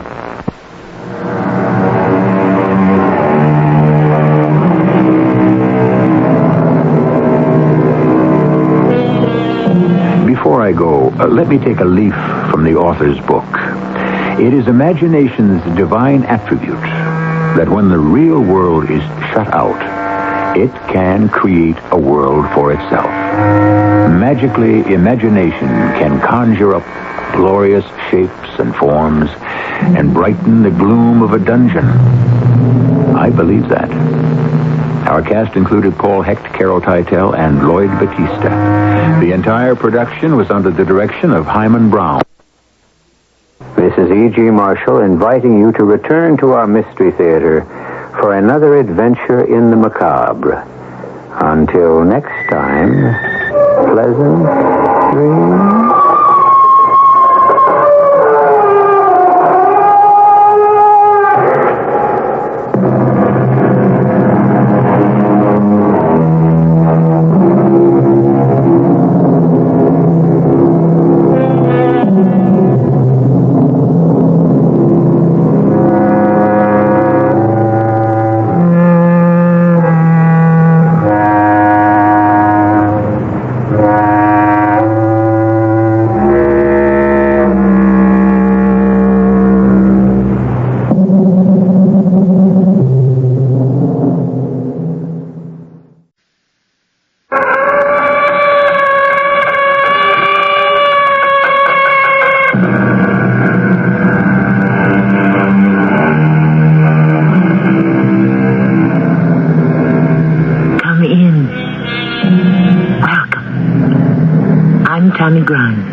Treacherous as a serpent, wily as a fox, faithful as a dog, wise as an owl.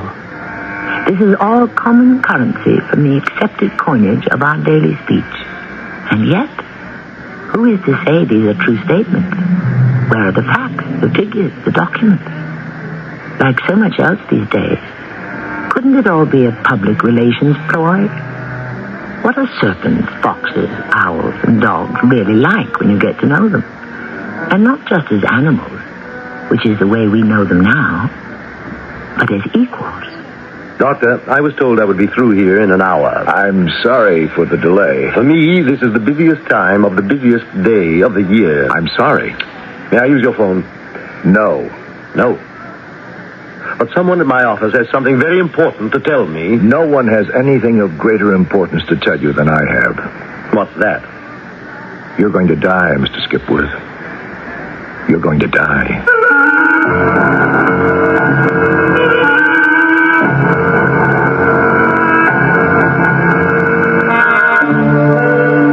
Our mystery drama, Change of Heart, was written especially for the Mystery Theater by Sam Dan and stars Louis Turenne. I'll be back shortly with Act One.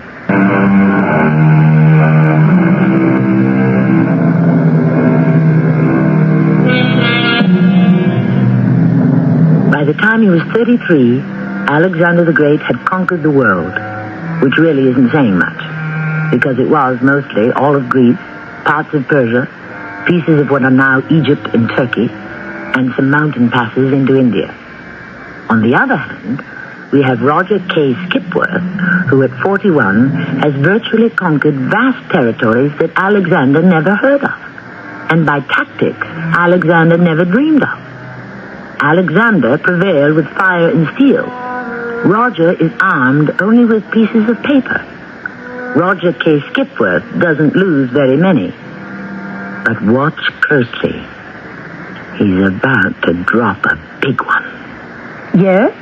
Mr. Skipworth, please. Is Mr. Skipworth expecting you? Mr. Skipworth should always be expecting me. My name is Millicent Sanford. Millicent Sanford? Oh, you must be Miss Sanford. Mr. Skipworth's fiancée. Exactly. And you're here to see Mr. Skipworth? Precisely. You may announce me. You see, Miss Sanford... well, sort of an awkward situation. Sort of awkward, Mrs. Speckle. I've heard of slightly awkward or completely awkward, but sort of awkward. Well, you see, it's 10:30. Yes? Mr. Skipworth has an iron-bound rule. Absolutely no one is to be announced between 10 and 11. He told me straight out, not even the President of the United States. Well, I'm more important than the President. Come, Mrs. Speckle, live dangerously. Just lift the phone. See?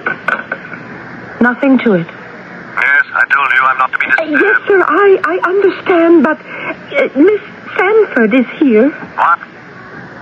Oh. I'm up to my neck here. Tell her, just let me think for a minute. Excuse me. Please, Miss Sanford, you can't go in. Debating whether or not to see me, are you, Roger? See? I've just solved your little dilemma for you. Now, Millicent, my dear. Thank you. I will sit down. I was caught off guard. It's just that you never come to the office. And this is my absolutely most hectic time of day. This thing simply will not stop ringing. Yes, I know we offered him more, Pruitt. But at the closing, make him take 5% less. He has to swallow it, right? Well, I'm surprised to see you today, my darling. Why? Because we have a dinner party this evening. I was in the neighborhood on an errand. Excuse me. Yes? No. I'm convinced we can force the stock down quite a bit lower before we buy it. An errand? I want to talk to you about tonight's dinner party. What do you want to tell me? Cancel it. Cancel it? But we decided to give the party in order to officially announce our wedding date. We're going to cancel the wedding, too. Who is? I am. Excuse me for just a minute. No. Please, permit me. Mrs. Speckle, no more calls until further notice. Thank you. I can't have her hold up my calls at this hour of the day. Very well. I shall just leave this here and say goodbye. Why, that's the ring. That's your engagement ring. Yes. That ring, it's 20 carats. Oh, yes, every bit of it. You were talking about wearing it always on your finger. That's what it was designed for. But no one should be foolish enough to wear expensive jewelry these days. Then why did you buy it? Obviously for an investment. Oh, see, Roger, you never lose. In 6 months, I'm sure it is appreciated very nicely. No, wait, Millicent. You say you want to break our engagement. Why? Why did we become engaged in the first place? We were brought together by well-meaning mutual friends. We appeared to be an ideal match. We were both single, both successful. Well, doesn't it make sense? Perhaps. I was becoming a bit lonely. And you, Roger, what about you? Me? Why? I have been engaged to you for 6 months, and I cannot, for the life of me, determine what you would want with a wife. What are you looking for, Roger? Certainly not companionship. We spend so very little time together. I'm a very busy man. But you're not busy doing things that interest me. Do you realize I head an international conglomerate? Right now, I want intimacy. A very special intimacy. It will never be as important in my life as it can be during these few years. And there's practically none of it between us. Millicent, I shall work very hard to try to find time. Do you want to marry because your friends are married? Because it's the thing to do? Because you need it for your image? Or is it perhaps that certain rumors and suspicions may attach themselves to a man who remains a bachelor? You're looking at your watch. I am not. Well, the fact is, right now, they're setting the price of gold in London. Well, why don't you call up and find out? I have nothing more to say. Hang it all, Millicent. I hear what you're saying. I admit I can be very busy sometimes. But the fact is, I haven't been feeling first rate for a while now. Goodbye, Roger. I have the right to know why you're breaking our engagement. I told you the reason. There has to be a tangible reason. Very well. Since you insist, I cannot marry you because you are a pig. A what? A pig. How can you say such a thing? Oh, wait. You don't look like one. You're attractive, beautifully dressed, perfectly groomed, and spotlessly clean. Nonetheless, you are a pig. Why? Because you behave like one.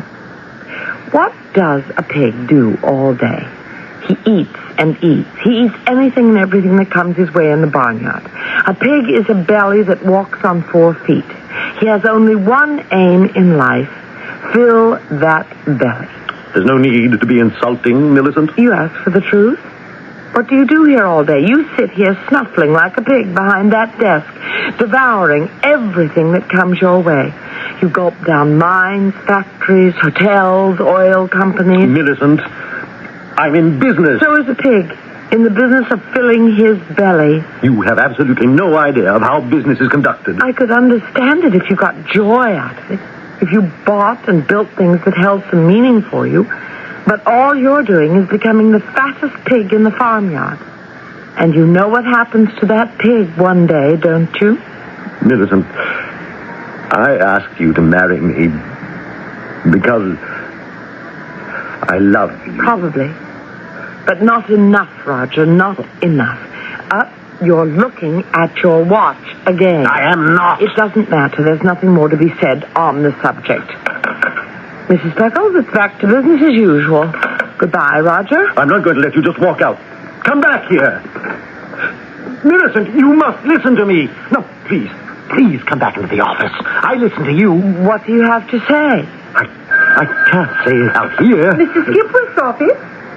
Just a moment. Sir, it's Mr. Pruitt. Oh, tell him it'll have to wait. Now, Millicent, please, listen. I'm listening. He says it can't wait. The Howell deal needs a yes or no right now, or it will blow up. Give me that phone. Pruitt, do you mean Howell is actually ready? Millicent, this will be the biggest deal of the year. You just have to give me a minute. Roger, I'll give you all of eternity. Millicent, please. What's that, Pruitt? All right. Just bring me the figures.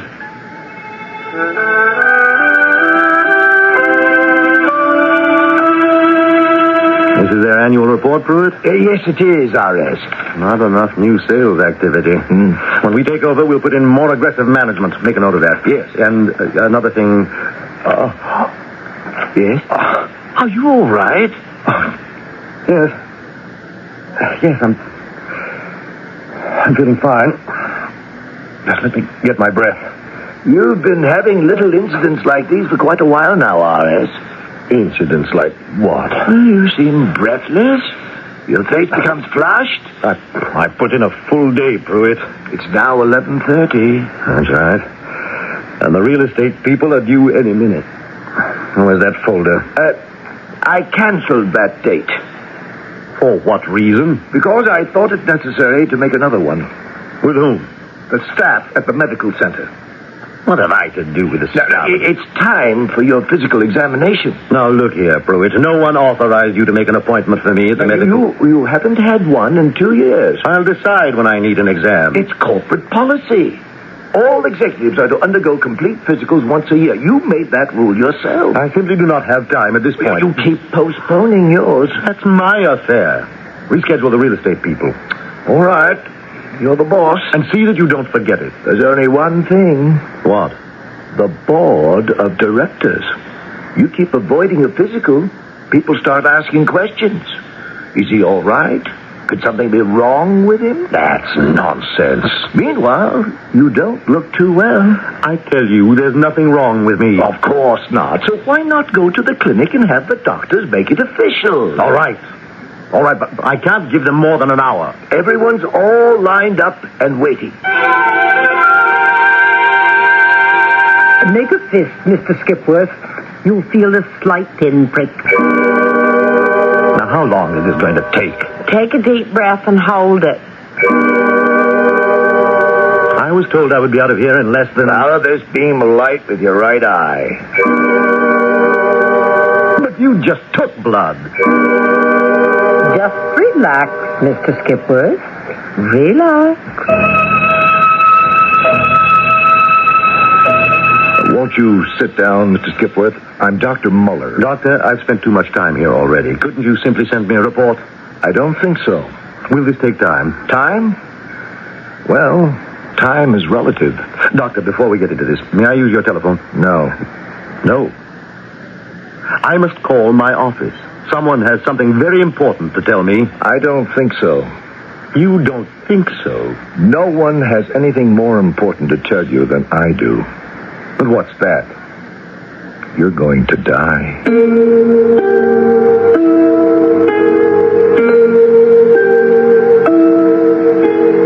That's enough for one morning, certainly. It's enough for one act. The day began with a bottom. And now, how much lower can you get? One thing is obvious. We have people in our story who lay it on the line. Millicent Sanford, and now this Dr. Muller. The line extends into Act 2. Short. Most people do not die in the midst of life, but rather toward the end of it. Most people in our society, anyhow, live to an old age. But evidently not Roger K. Skipworth. He's in the midst, the prime of life, and he's just received the death sentence. You're going to die, Mr. Skipworth. Me? But I can't die. And why not? Who is Roger K. Skipworth to assume that he can escape man's fate? No, what I meant was I can't die now. I have too many projects on the line. Why do you say I'm going to die? Here, look at the screen above my desk. Now, those are X-ray pictures of your heart. Your heart is dangerously enlarged, which is why you feel tired all the time. I do not feel tired all the time. Look, I'll make this as simple as I can. Your heart is enlarged because it's working too hard. Now, it's working too hard because your mitral valve, which controls the flow of blood between the left auricle and ventricle of your heart, is leaking. Leaking? I don't understand. Your mitral valve is barely 50% efficient, which means that your heart must work twice as hard. It gets twice as tired. It swells up, gets softer, spongier. Sooner or later, it has to give out. What is sooner or later? A year? A year? 6 months? Perhaps even 6 weeks. And I'm going to die? Yes. Unless you take steps to correct your current condition. What steps? We could replace the mitral valve in your heart. What does that mean? You know what that means. We would remove the valve you have now and give you a new one. Are such procedures common? I do at least 3 of them each week. Well, then it's routine. Mr. Skipworth, no open-heart surgery is ever routine. And it must be done, you say? Yes. Who says so, besides you? Every cardiologist on the staff. Your corporation finances this medical center. You should know the caliber of the people who work here.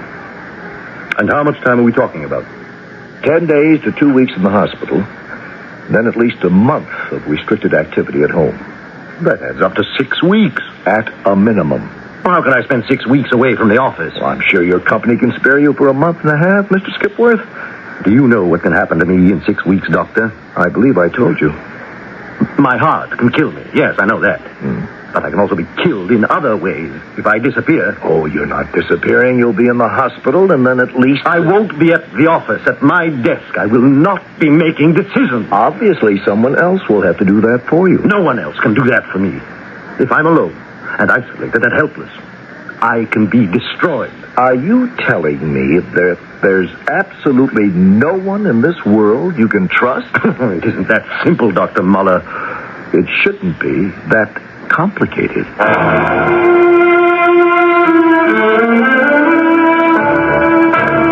Pruitt, I'm going into the hospital for surgery next Monday. I know, R.S. What's that? This is a doll. It's a big-sized boy doll. But what's all that stuff? Tubes, wires? I had all this explained to me. This is what I'm going to look like in the operating room. All these tubes and wires are going to be placed inside me. Oh, my. I don't envy you. Afterward, I go to the intensive care place. And within 48 hours, all these things get taken out. Then they bring me up to my hospital room. I'm conscious. I can receive callers. I want you to report to me every day. Do you understand? But the doctor said something about 6 weeks. I can't afford it. And let's not go into it, Pruitt. I'll be lying in bed. I'll be able to think.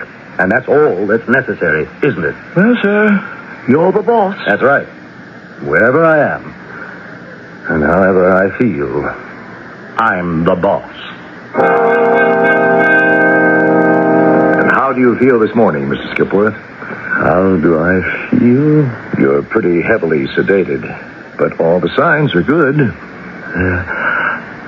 There was a call I had to make. When this is over, you'll be 100% better. The leases. The oil leases. Ready with the anesthesia? Let's go. 60,000.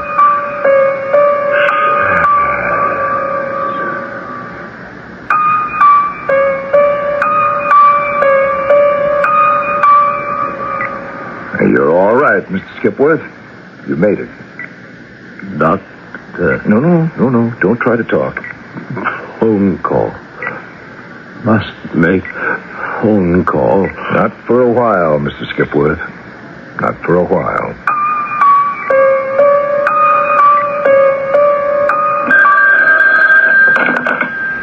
Mr. Skipworth's line? I'll tell him.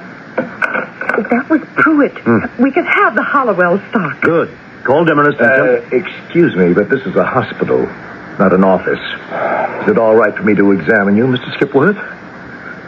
You look good. How do you feel? There's a great deal of pain. As there must be. But I can manage it. Now, when can I be discharged? Let's see, this is the 11th day. Well, tomorrow, if you like. I can finally go home. Yes, but I would advise you to restrict your activity. Technically, medically, surgically, is my heart sound? Yes, as you put it, technically, medically, it's as sound as it can ever be. But it will take you a while to overcome the pain and fatigue. Let me worry about that, Doctor. I must say, Mr. Skipworth, you're one of a kind. Mrs. Speckle, try Miss Sanford's number again. You wanted to see me, sir? Sit down, Pruitt. Yes. I was thinking about something Millicent Sanford said to me. Yes? Well, if she doesn't answer, try later. She said, I never buy or build companies that hold some special meaning for me. Well, you've always made solid investments, R.A. But I never knew what most of the companies really did. Oh, I knew what business they were in. But I never knew or cared about what they made. The basic thing is the bottom line. Just once, I'd like to own a company that makes something that's important to me, personally. I've just been given what amounts to a new life by an artificial mitral valve in my heart. It's a device. Find out who makes it. What's it made of? I don't know. We never asked. Call Dr. Muller. Pruitt, is this your idea of a joke? I'm telling you exactly what Dr. Muller said. A pig? Yes, sir. I have a valve in my heart that comes from a pig. That's right, sir. Pruitt. What is it? Are you all right? Tell me if something's wrong, R.S. I'll call the doctor. Who laughed? No one, R.S. No one laughed. It's Millicent. Millicent? Don't you hear her? No, sir. I was right about you, wasn't I, Roger? I was right. See? Don't you feel like a pig? Millicent.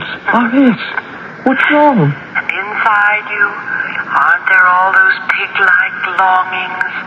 Aren't you beginning to feel them? How did you know, Millicent? How did you know? I'm calling the doctor. Get the car, Pruitt.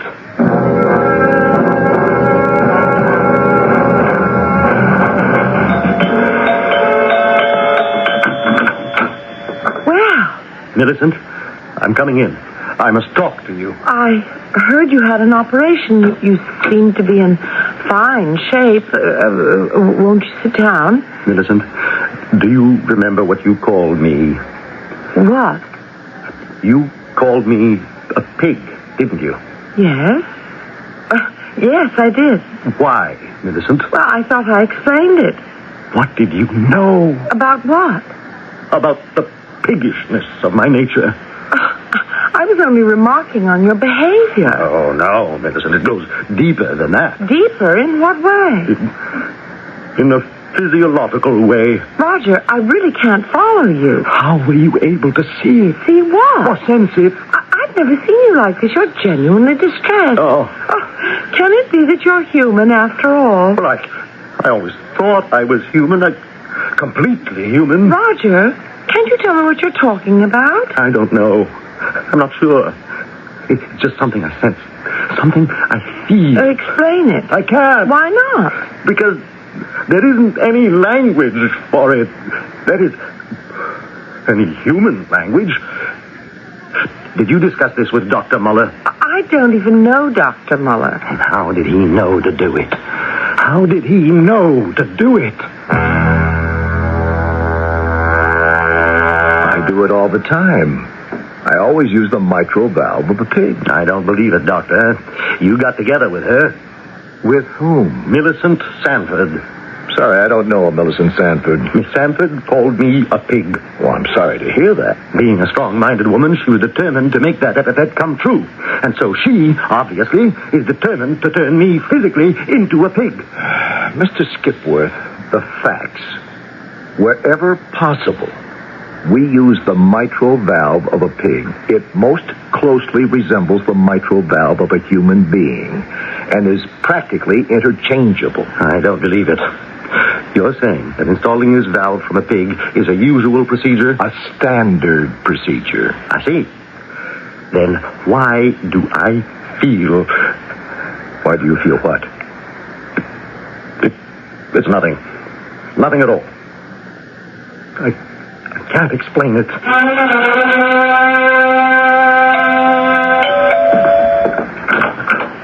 Pruitt, what are you doing here? Well, it's Saturday the 9th, sir. Time we were leaving. Where?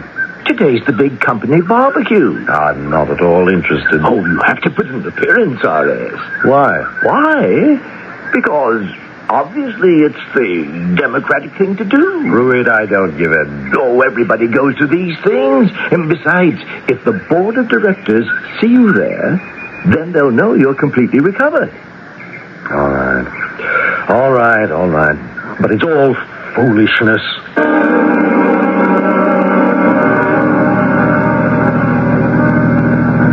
Is it much further? Oh, relax. It's a lovely day in the country. Here's where we turn in. The company took over this whole picnic area for the day. Let's park.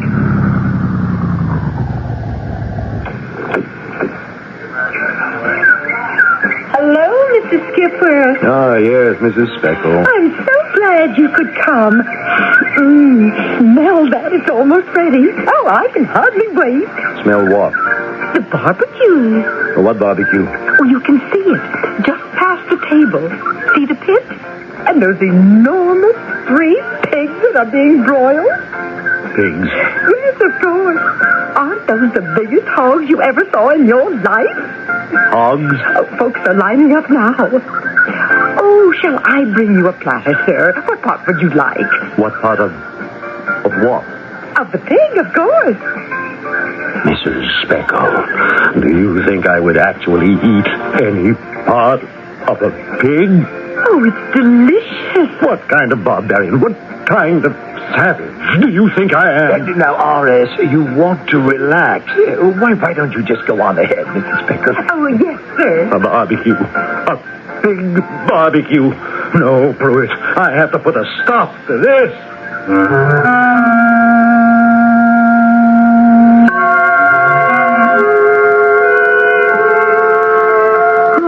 How that picnic is going to turn out after all. You listen to Mr. Roger K. Skipworth, and this thing is beginning to sound like a family affair. Well, many barbecues like these are. But in how many of them does one of the guests feel related to the main dish? Is pigs, said Mr. Ellis Parker Butler in a celebrated short story written, was it almost 100 years ago? Yes, just about. Well, certainly things have changed over the past century. Pigs may still be pigs, but obviously they seem to have become a great deal more, especially to some people. I'm going to put a stop to this. Please, R.A. I'm serious. Don't make a scene. I don't care. But you have to care. I am being outraged. By what? By... What's the difference? You wouldn't understand it. No, I wouldn't. And even more important, neither would the board of directors. What do I care about the board of directors? I'll get another one. Of course you will, but if you make a scene, think of the consequences, sir. The press is here. Can you afford to be labeled a nut? Just stick around a few minutes, greet a few people, shake a few hands, nibble at a platter of barbecue. Don't say that! Well, just to show you're a regular fellow. Give me the keys to the car. I'm leaving.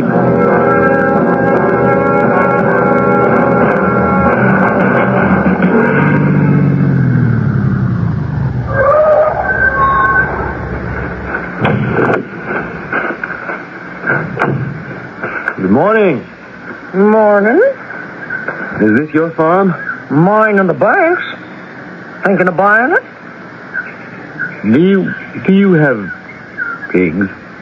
Well, what kind of pigs are you looking for? Oh, just pigs. Well, sir, there ain't just pigs. You got your great whites, your Tamworths, your Berkshires, and your Poland Chinas. Do you suppose I could see them? Oh, I don't think they'd mind. Just beyond the barn. Right there where I keep them penned in.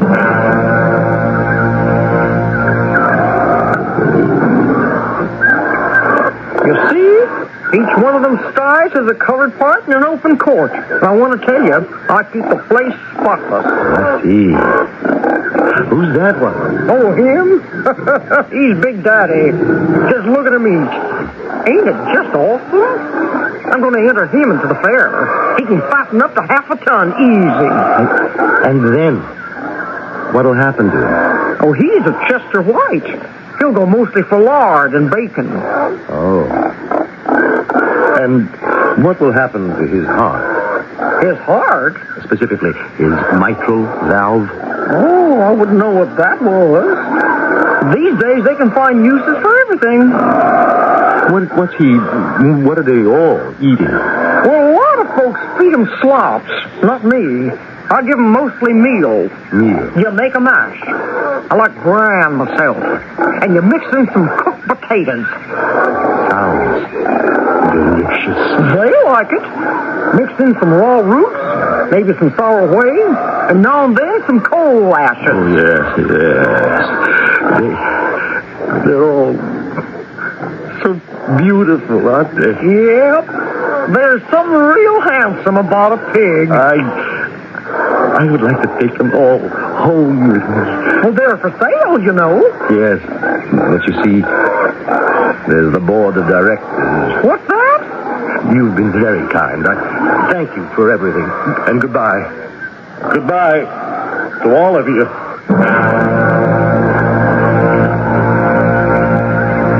Pruitt, do you have the Littlefield options? Right here, R.S.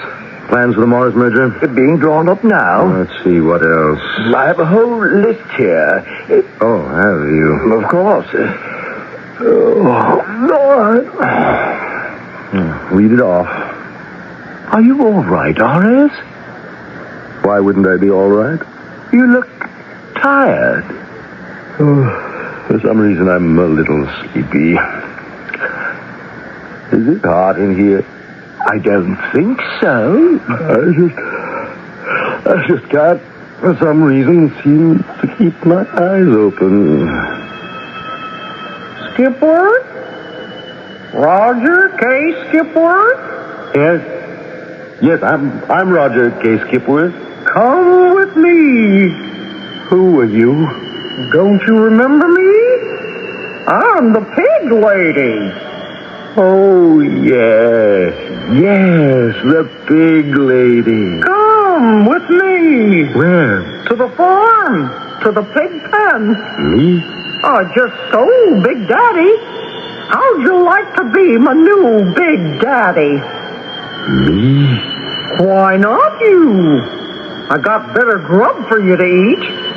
What are you feeding on here? Factories, oil wells, stocks, bonds, stuff like that? Where's the nourishment in it? But you're only going to fatten me up for the slaughter. So what? That's your fate, ain't it? You're getting fat to get slaughtered one day here, too, ain't you? One day the wolves will come in and cut you up, chew you down, and spit you out. So you come. Be safe. Be Big Daddy at my place. Oh, now, listen. I'm not a pig. Yes, you are a pig. No. Listen to your heartbeat. Listen how the blood passes from your left auricle to your left ventricle through that mitral valve. That valve comes from one of your own brothers, one of my own pigs. That doesn't mean a thing. Other people have that same kind of valve. But they ain't pigs to begin with. Listen to that valve. Don't you hear what it's saying? I don't hear anything. Listen to the rhythm. Bran mash and cooked potatoes. Bran mash and cooked potatoes. I don't hear it. Bran mash and cooked potatoes. I don't hear it. With sour whey and cold ashes. Horace! Wake up, Horace. What? You fell asleep, sir. You must have had a nightmare. Bran mash and cooked potatoes. What's that? That's nothing. Nothing at all.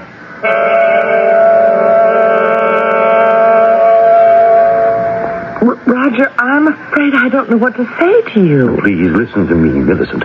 You were right. I'm a pig. Maybe it's natural for some of us to take after certain animals. After all, we do call various people snakes, skunks, dogs, and so forth, don't we? Well, yeah. I know what I'm doing now is absolutely hoggish. You described it. The way I just seem to want to devour everything. I'm sorry you made me say that, Roger. No, it was good. It opened up my eyes. I want to change. Do you, Roger? Really? Yes. I have, right here in my heart, a vital part of a pig. And now it's a vital part of me. But there are thousands of people who have the same implant. It doesn't affect them in any way. I know, but it's different in my case. Why? Because it must be responding to something that's piggish in my nature. Oh, nonsense. That valve, it sets up a certain rhythm. What sort of rhythm? Oh, please, Millicent, don't even make me try to explain Roger, that valve has nothing to do with any feelings of piggishness. But I tell you, Millicent... It's all in your head. But why do I get these sensations? Roger, let's go and see Dr. Muller.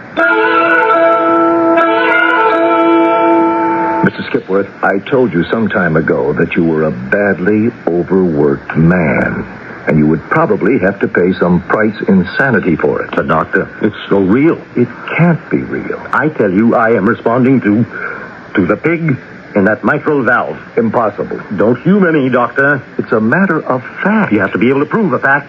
And I can. Yes, that valve was removed from the heart of a pig. It was a functioning part of the living heart of a pig. Now, you don't deny that. No. But you see, Mr. Skipworth, changes took place in that valve. It is now merely a piece of lifeless, inert, artificial material. But it was part of a pig. There is nothing left of the pig in your valve. There is no, well, what do you want to call it? Racial memory. There's nothing living in the valve? It is merely a piece of the functioning machinery of your body. And nothing else. Now, please, stop working so hard.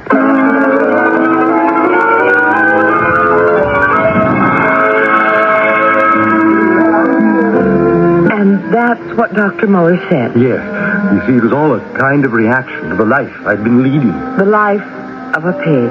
I never knew it was the life of a pig until you gave it that name. Well, I am sorry I caused you all this trouble. But, Millicent, only you could have caused it. You see, if someone else had called me a pig, I could have shrugged it off. But when the woman I love confronted me with it, it must have dug deep. Now, face it, Roger. You did behave like a pig. Yes, I see that. And now, Roger? Now I don't have to devour things like a pig anymore, as far as business is concerned. Oh, I'm so happy to hear that. There's so much more to the world than just devouring.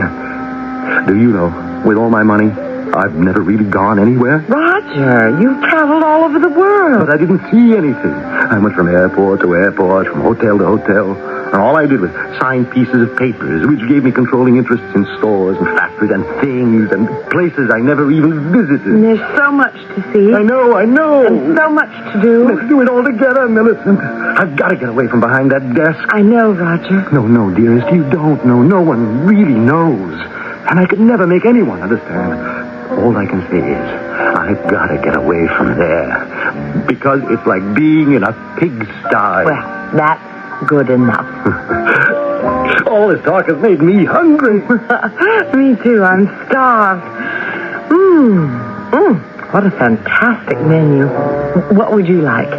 I don't know. How about some shrimp paillade? Coq au vin brioche? How about some moule manière? I was thinking of something simple. Simple? Now, why not? How about lobster? I don't know. Roast duck? Broiled chicken? Some lamb chops? No. Well, it's a large menu. Look it over. I have. And you don't see anything you like? Nope. Now, Roger, what are you in the mood for? Well, my dear, I'll tell you. I'll tell you what I'm really in the mood for. Some nice bran mash and cooked potatoes. Bran mash and cooked potatoes? And sour whey and coal ashes. Roger, what are you saying?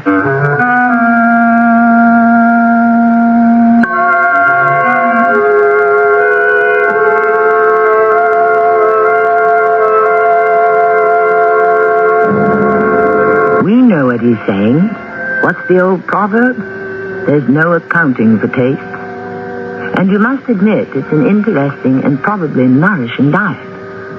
What will this do to the relationship between Roger and Millicent? I can't say. But I would assume that if he only eats like a pig, he'll be all right. But if he behaves like a pig, he'll be in trouble. Meanwhile, you keep out of trouble until I return.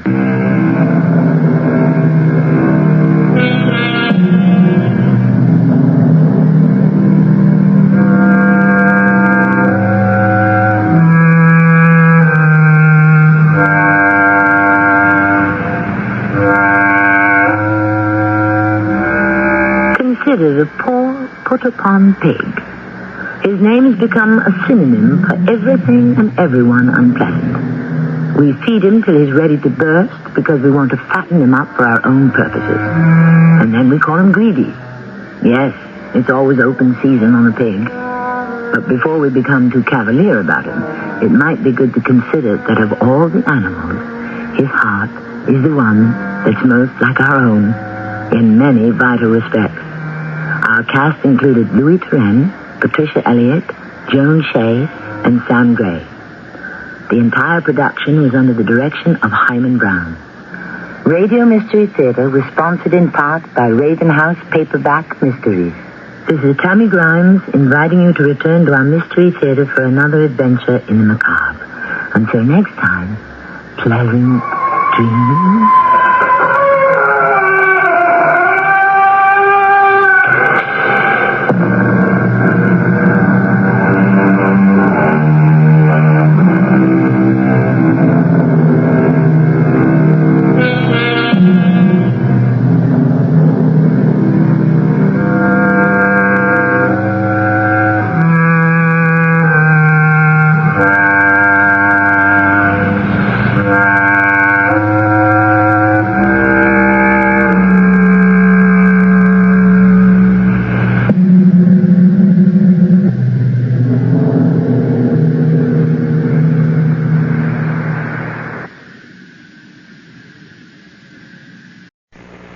The CBS Radio Mystery Theater presents...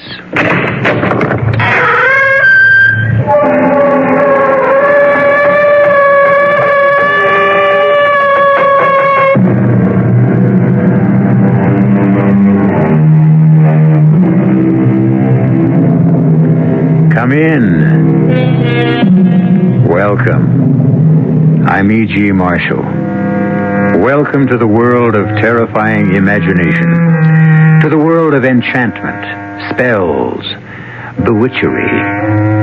These are all words from our childhood, pleasant memories of nursery stories before bedtime. The dark side of magic we knew nothing of, and when we grew old enough to learn, dismissed as ignorance and superstition. But once again in our times, incantation, exorcism, and the haunting belief in demonic possession are alive and abroad. They are what this strange tale is about. I tell you, Doctor, it's the God's honest truth. They brought the young man in on the rolling stretcher to the emergency room, and he had this big sort of dent in his head. Oh, he didn't look like he was breathing at all. There was me with me bucket and me pail trying to clean up. Just me and the young man on the stretcher and the old wino repeater we called PJ they brought in earlier, snoring and dribbling. And that's when it happened. Came right out of old PJ's mouth and across the room and right up the young man's nose, like that, with a burny, cindery smell, like the old scissor grinder stone wheel used to make. Oh, a great black cloud with red eyes in the middle and a long forked tail. Oh, I'd take an oath of it on me mother's grave. It was the devil himself.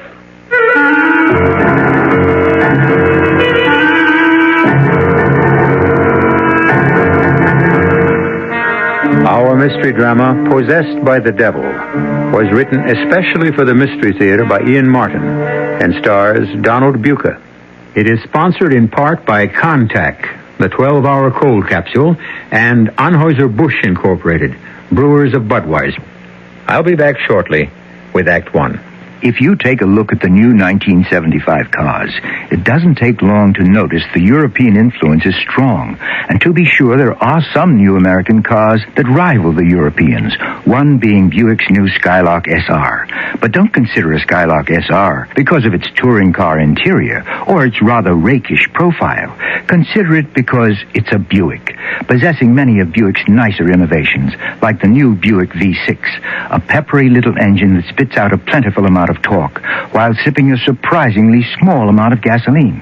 And if you wish, Skylark SR can abound with creature comforts seldom found on cars this size, with available items like Cruise Master speed control, AM/FM stereo. But you've heard enough. Now you need to see and drive a Skylark SR.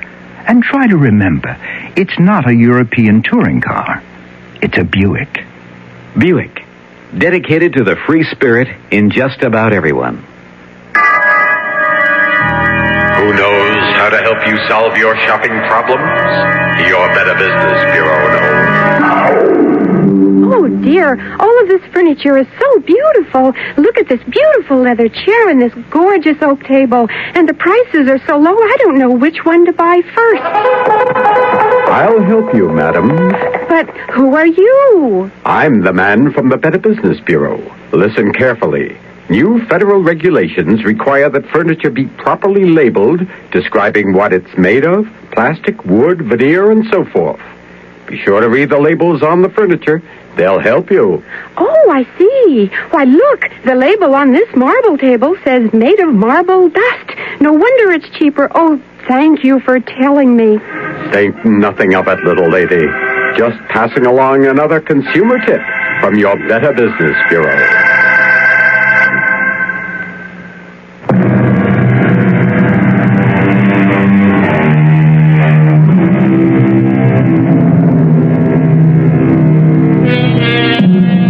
From the beginnings of history, it is there in some form. Possession. The incubus who ravishes maidens while asleep. The succubus who tempts man into seduction in his dreams. The Dybbuk, that lost soul who dies before his time and is compelled to wander in space till he can steal a body to live out his allotted years. Fact? Superstition? Hallucination? Here is such a modern legend. You be the judge. Okay, Doctor, an IV set up for old Wally Wino here, glucose, and start it right away. Yes, Dr. Daniels. He don't look like he's long for this world. He hasn't got a cell he hasn't drowned in alcohol. His liver is like a washboard. But I'm not sure I concur with your diagnosis, Mrs. Gideon. Still, I don't know this time. Oh, another emergency. And this is supposed to be the quiet hour. Do you want me to get out for a while, Doctor? I'm near finished. No, go ahead with your cleaning. Just don't get run over by the stretcher. Put him over here, boys. Now, what have you brought me this time? Oh, you poor old souse. Dead to the world's the word for you, all right. You got me sympathy. With my arthritis, many's the time I've been tempted to have a go at the hard stuff myself. Oh, but thanks to sweet Mary, she's held me back. A little sacramental wine to ease me bones keeps me going. I had a few tonight, I can tell you. Oh, but there's always them breath sweeteners to take it away. I hope. Well, how's your patient, Mrs. Gideon? Oh, Doctor, I hope he's not a Catholic. The father might never make it in time. How's yours? Oh, mine's out of my league. What I need is a brain surgeon. Huh. Speak of the devil, Considine just walked past the door. Dr. Considine. Dr. Considine, sir, I've got an emergency here. Mother of heaven. And me here alone with two near corpses. I didn't see it. I couldn't have. Oh, but I did. I seen it. Oh, the good saints preserve me. Hey there, Mother. Well, where am I? Oh, in the Mercy Hospital. Oh, you shouldn't be getting up. Oh, ma'am, you're sure a different kind of nurse. Oh, I'm no nurse. I'm the cleaning woman. Oh. And you hadn't oughtn't to be sitting up, not with that clout on the head someone's after giving you. Huh? What clout on the head? Why, that great big dent as big as a soap plate they brought you in with. What are you talking about? I'm late for the operating room already. Dr. Considine, he has a depressed skull fracture. I don't even know if he's still alive. Good Lord, what are you doing on your feet? Dr. Considine, will you help me get him back on the... Hey, hold up. Wait a minute. Look, there's nothing wrong with me. Mister, an ambulance just brought you in here with a skull fracture. You were out cold in deep shock. But there's nothing wrong. There's nothing the matter with my head. Look. Holy mother. Excuse me, Mr. Mike. Michael Damon. Oh, well, I'm Dr. Considine, Chief of Neurological Surgery here at the hospital.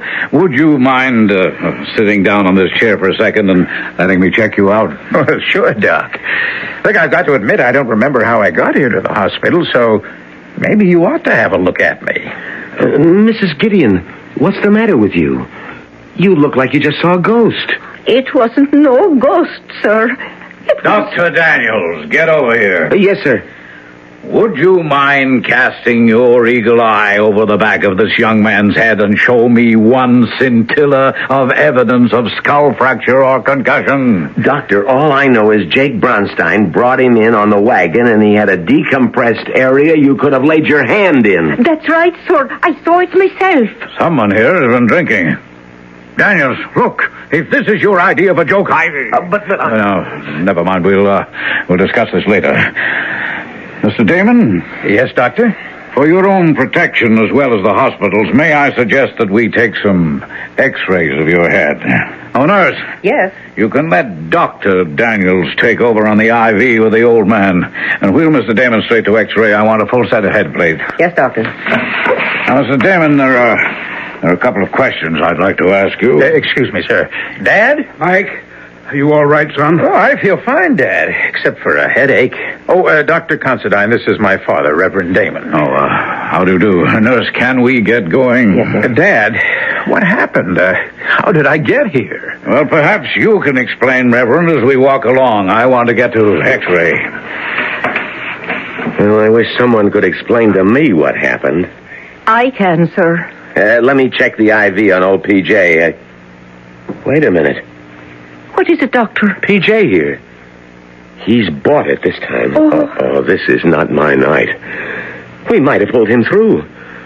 Oh, there's going to be the devil to pay around here. Oh, you can say that again.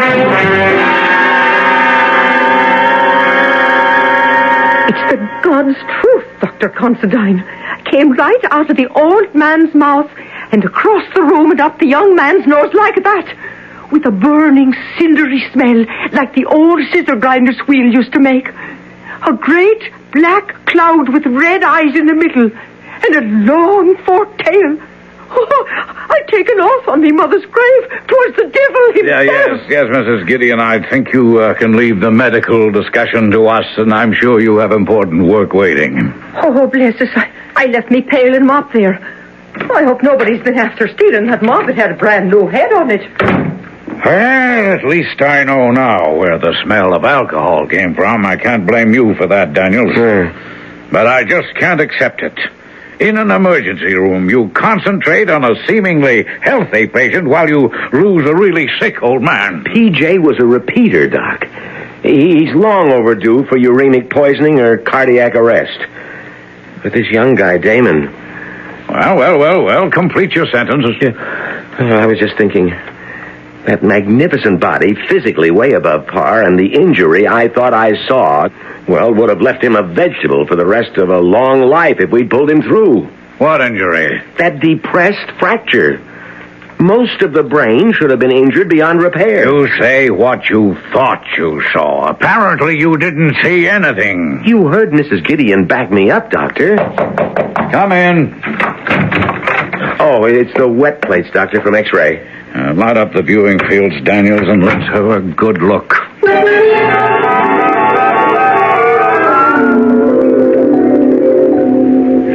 Satisfied?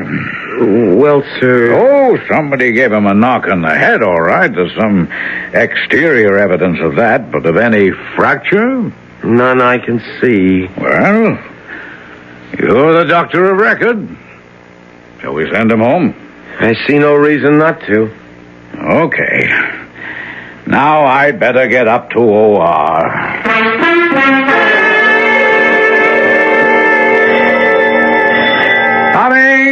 Coming! Trudy! Well, don't look so disappointed, Rod. Good. Come in. Say, sweetheart, what are you doing here at this hour? Oh, I couldn't sleep after your call, so I drove over. Is Mike back from the hospital? No, I thought the bell was Dad and Mike. They're on the way home right now. How come you didn't go to the hospital? Well, we've been trying to get in touch with Anton Azarak. Oh? So Dad thought one of us should be here in case he called back. Oh. I mean, to find out what happened. Yeah. All right, Janda. Cool it. Oh, what a name for a cat. Why, I see nothing wrong with it. I think a martyr belongs in a minister's family. Oh, is that my fate as your wife to be? Of course not. We just called her that because Mike and she never seem to get along. Well, that's hard to figure about the cat. Mike is such a kind, gentle sort of a giant. I thought all animals loved him. Well, it depends what the word includes. Oh, wait a minute, there's a car now. The return of the prodigal son. Now maybe we'll find out just what happened last night.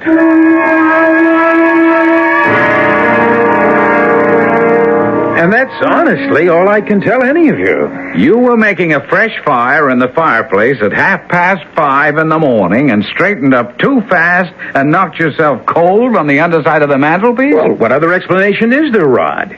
Well, it is solid oak, and that big round ornamental sphere is a menace. I've regretted it every time I've bumped my own head on it. Yeah, but Dad, you never hit your head hard enough to knock yourself cold. Mike, why were you making a fire at that time in the morning? Well, I wasn't actually making one. I was replacing one. Professor Azarak was with me last night, coaching me for an exam I have coming up, and, Well, he got cold. Oh, come on. It wasn't cold enough for a fire last night. Well, maybe when you went to bed, but we were up all night. And the professor's a pretty old man. What were you doing up at that hour in the morning, Dad? I really don't know. Something woke me, and I... Are you all right, Reverend Jays? Excuse me, Trudy, dear. Yes, I'm fine. I'm just recalling that moment this morning. How vivid it was. I was startled out of the depths of my sleep to wide awakeness. I had a vision of Mike surrounded by flames. It was so real, I even said a little prayer. Then I hopped out of bed, went to the window. It wasn't very dark anymore. And looking across, I could see that all the studio lights were on and the front door open. And I thought I'd better go and have a look. And when you got there, you found Mike on the floor unconscious? Yes.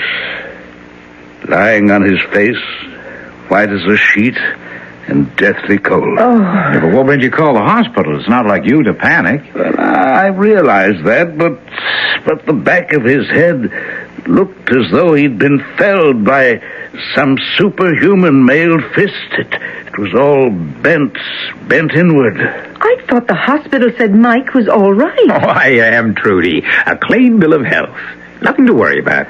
My fault. It must have been an illusion, of course. Well, I think if the Inquisition is over, I'm going to make up on some sleep. Oh, that damn cat! I'd forgotten about her. Will you keep her in there away from me? What's the matter with her? It's been a very strange night and morning, and I have a hauntingly uneasy feeling. You mean about Mike? About Mike. I hope the hospital was right to give him a clean bill of health. He doesn't seem himself at all. Not at all. Hello. Ezerick? Michael. What the hell happened last night? Okay, not on the phone. I'm going to rest now. But you be sure to be here tonight.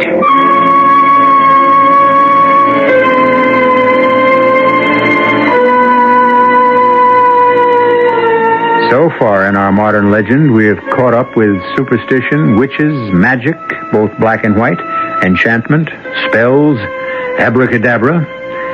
Well, there are 2 more acts to come. I'll be back very shortly with Act 2.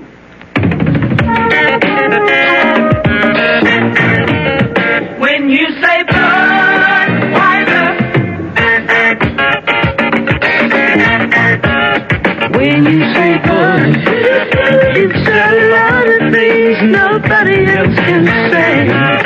When you say Bud, you've gone as far as you can go to get the very best. Yeah. When you say Bud, you tell the world you know what makes it all the way. When you say Bud, you say you care enough to only want the king of beer. There is no other one. There's only something less. Because the king of beer is leading all the rest. When you say Budweiser, you said it all. You've said it all. Anheuser-Busch, St. Louis. Who will cope with tomorrow for a brighter new day? There's one hope for tomorrow, the children of today. Who will live to inherit all we've done? Who will pay? Who will give love and share it? The children of today. We've got to save the children and save the world. Help them to grow to know that life is worth living. Save the children and teach the world to reach out with open arms and spread their love to others. Return to sanity. You can reach out to help a child. For information, write Save the Children, Box 120, Grand Central Station, New York.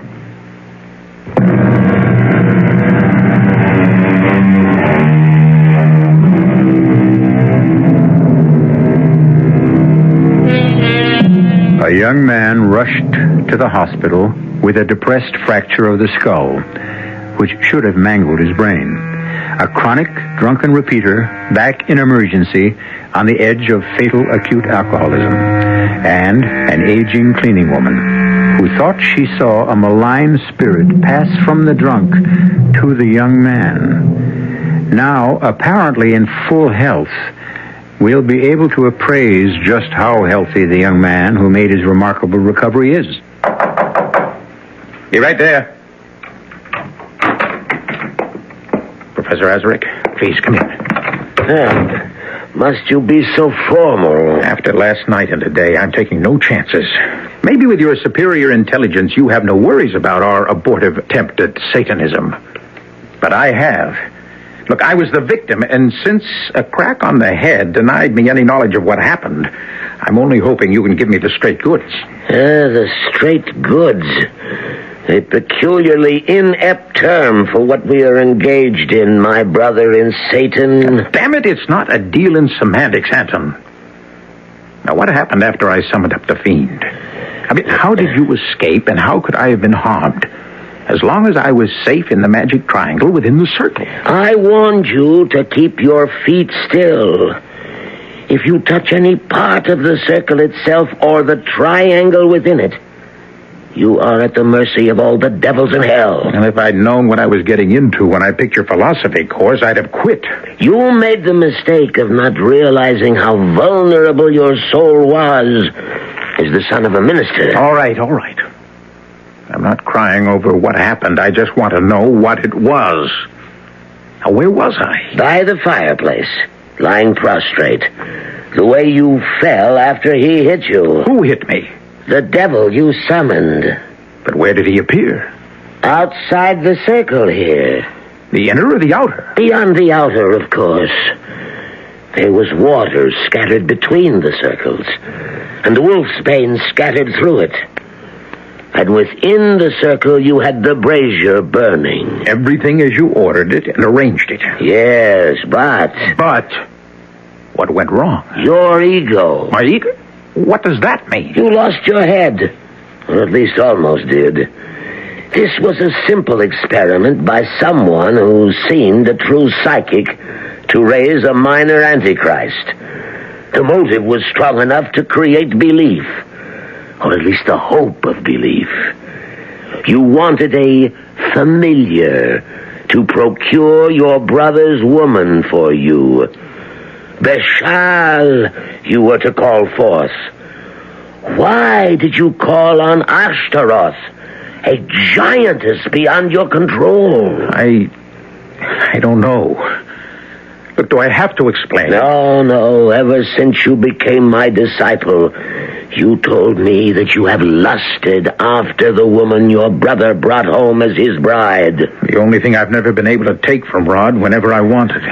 When you finished the incantation and summoned Ashtaroth, I thought the house would come down about our ears. The earth rocked like the San Francisco quake. And suddenly she stood without the circle, a huge figure in chainmail and medieval armor. Meddler and slave, she said, how dare you summon me for your petty desires? Learn this lesson once, if not for all. Turn your face from me in shame. And as you turned, she reached out with her mailed glove and struck you on the top and back of your head. You dropped like a stone. Across the magic circles? They weren't designed for major devils. You swore no presence could cross them. Nothing but her arm and her fist. But it's 5 feet from that outer circle to the center of the triangle where I was standing. I told you the circle was for lesser demons. What happened after she struck me? The spirit disappeared. The room was clogged with smoke. I opened the door to let it out and came back to you. You had fallen almost into the fireplace. I pulled the rug back, arranged the furniture as best I could, and fled. I thought you were dead. Oh, I'm alive. Yes, but it's not possible. When I left you just before sunrise, you were dead. What witchcraft can do, it can undo. Whoever and whatever I am, I'm alive. Make no mistake about that. Goodbye, Anton. I don't need you anymore.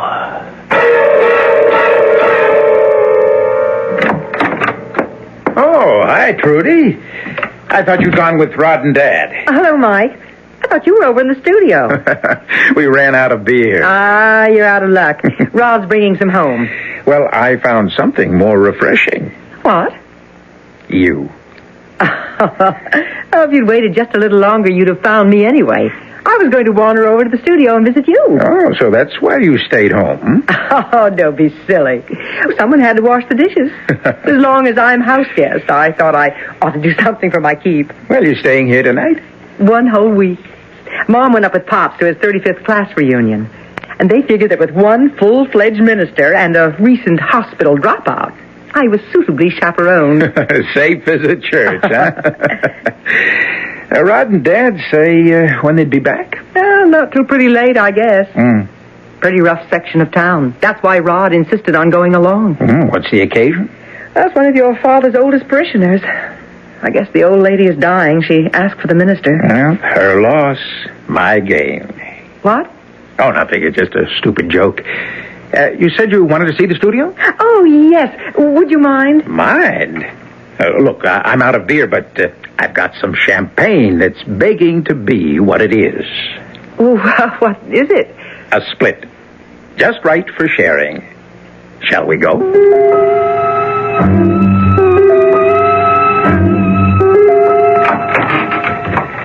Well, won't you walk into my parlor, said Beelzebub to the flies. Oh, no, what's that supposed to mean?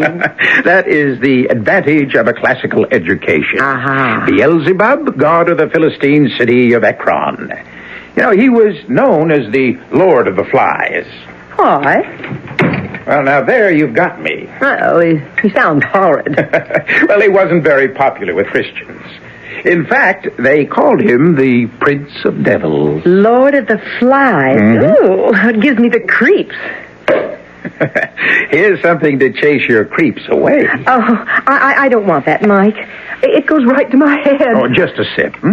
A good luck toast to sister and brother-in-law Hood, our getting to know you party.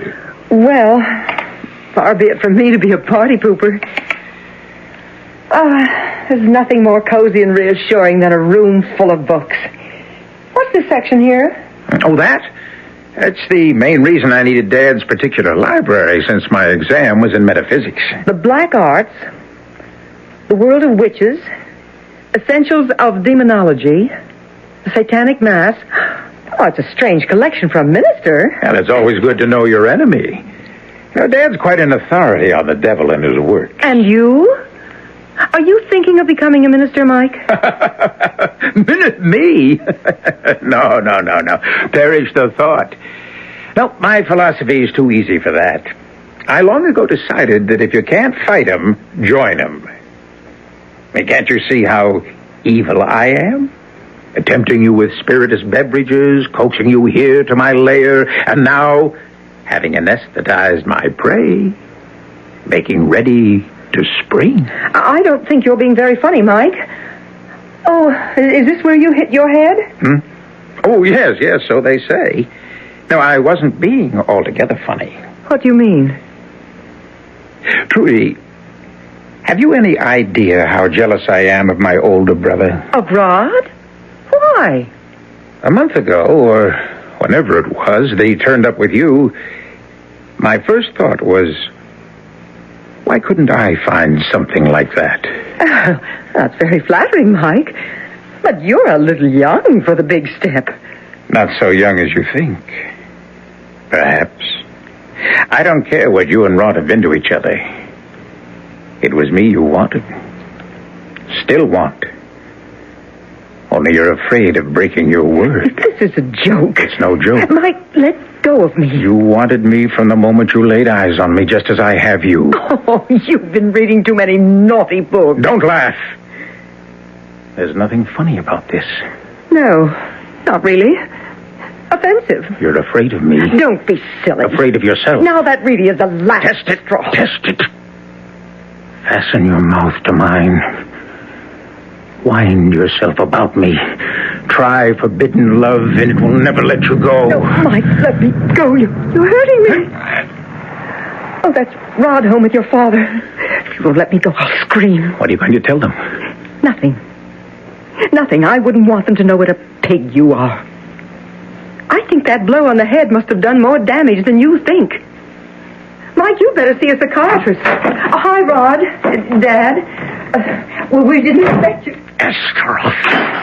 By Lucifer. I'll have you yet. Cowering at my feet like a slave. To use you once and destroy you. As I shall use your surrogate tonight. Whoever she may be.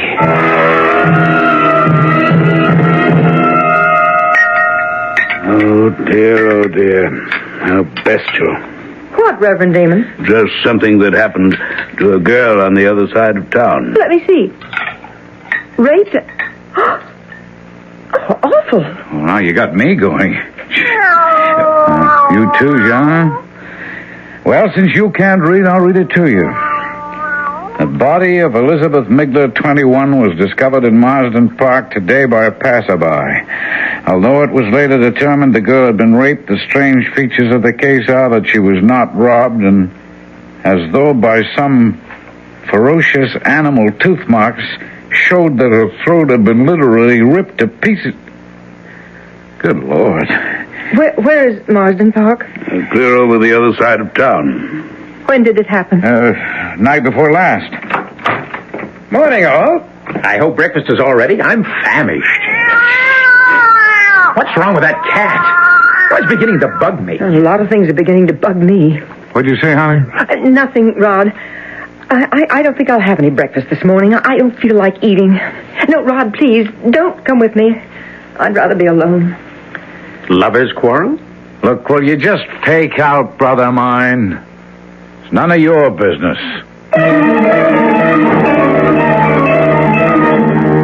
For Trudy's sake, for everyone's sake, would that it were. But unfortunately, we know better. Or do we?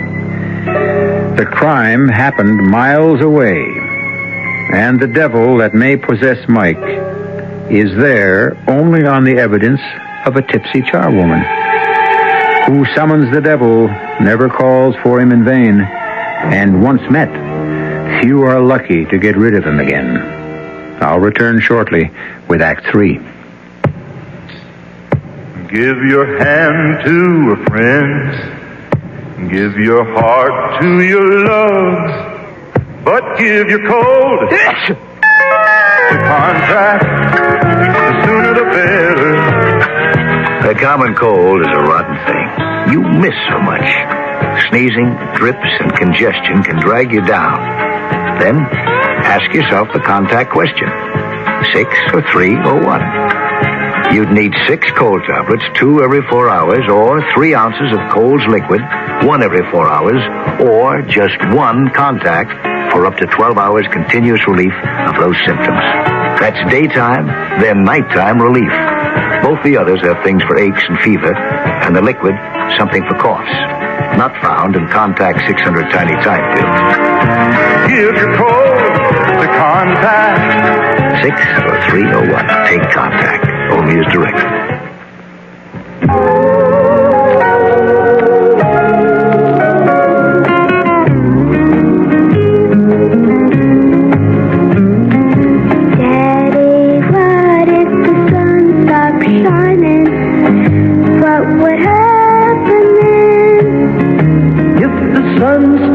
Shining, why, you'd be so surprised. You'd stare up at the heavens with those big blue eyes, and the wind would carry all of your light up to the sky, and the sun would start shining again.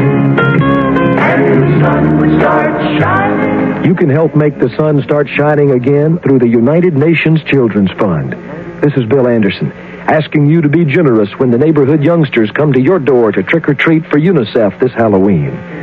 Please drop a few coins in their little orange boxes and help UNICEF bring better food, medical care, and education to millions of needy children.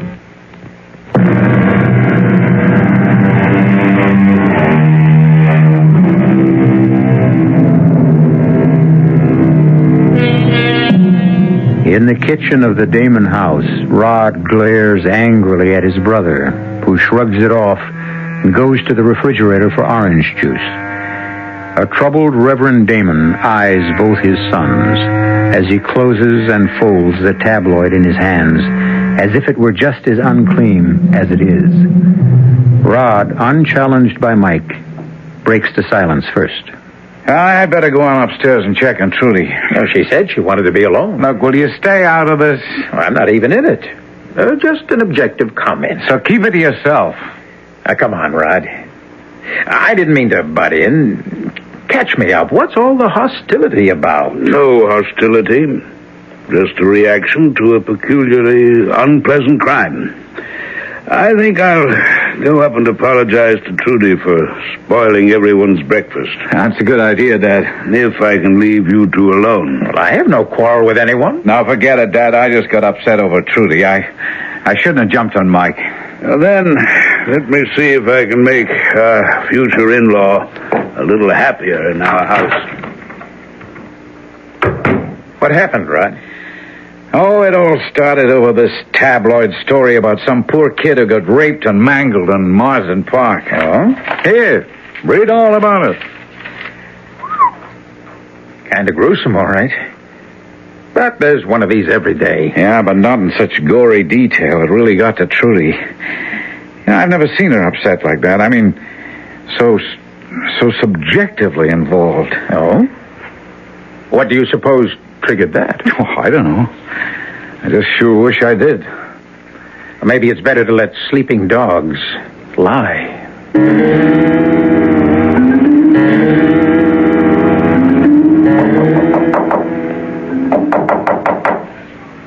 Who is it? Your future father-in-law. May I come in for a minute? Just a sec. The door's locked. Come on in, Reverend Damon. Feeling any better? Oh, not really. Oh, I should be ashamed of myself reading that yellow sheet. I like to think it helps keep my sense of balance, but maybe I'm just a seeker of vicarious excitement. Like that rather complete collection on Satanism and the occult that you have in your studio? Ah, you noticed that, did you? Night before last, when I was over there with Mike while you and Rod had gone to see your old parishioner who was dying. Did she? As a matter of fact, no. She made a remarkable recovery. Oh, really? Well, you looked so sort of worried when you came home. I thought she... I was worried about you, Trudy. And Mike. Why? You, because I knew you were upset about something. Well, you can't be a minister for over 40 years without learning to read something about people. And Mike? Mike is an enigma to me since I brought him back from the hospital. A rather terrifying thought to realize I've lost contact with my own son. I'd like to ask your help, Trudy, and I'll lay it right on the line. Why were you at the studio with him? And what happened there? You won't tell Rod? Not if you don't want me to. Then what I'd like more than anything is to tell someone, most of all you. For Mike's sake. Because I think he needs help. And you're the only one who could bring it to him. Or make him go find it.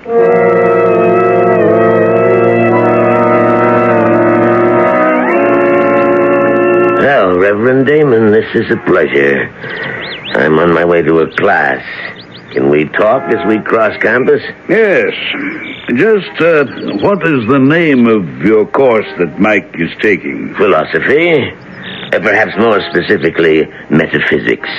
Rather freewheeling. I mean, it's advanced, and we spend more time on the perimeters than we do on the core subjects. Just what were you and Mike up to that long night before his injury? I was coaching him for an examination. An examination in what? On what subject? By the class I teach, general philosophy.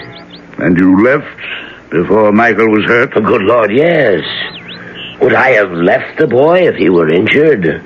Would you have fled the scene unless you were up to something dark and vile enough to stain your reputation? I am sorry your boy was hurt. I had no part in it.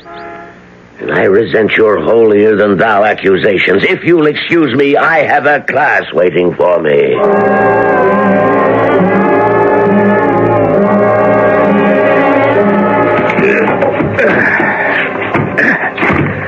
And now for the rug. There. That does it. Oh, my dear Lord. Just what I was afraid of. What are you afraid of, Dad? You, Mike. That you turned away from God to seek the devil. Why, Mike? Why? Who knows? Now, what shall I tell you, That life's a drag. It has no purpose, no goals, no triumphs that aren't tarnished. That there's no good in man. Nothing but pettiness and meanness and me first and the devil take the hindmost. That's not what I brought you up to believe. No one blames you, Dad. That Trudy was the last straw. That Rod could find the woman he wanted, and she could turn out to be the one that I need. So I chose his worship. And here we built my altar. Don't desecrate that name. The altar belongs to God. This altar belongs to Satan. See the circle traced in vermilion paint? Exactly 9 feet wide, an 8-foot charcoal one within. Light the votive candles, burn the incense, let the mass begin. Mike, what are you doing? I won't tolerate this sacrilege. You can no more move than the woman I desire can resist my power. I am the way.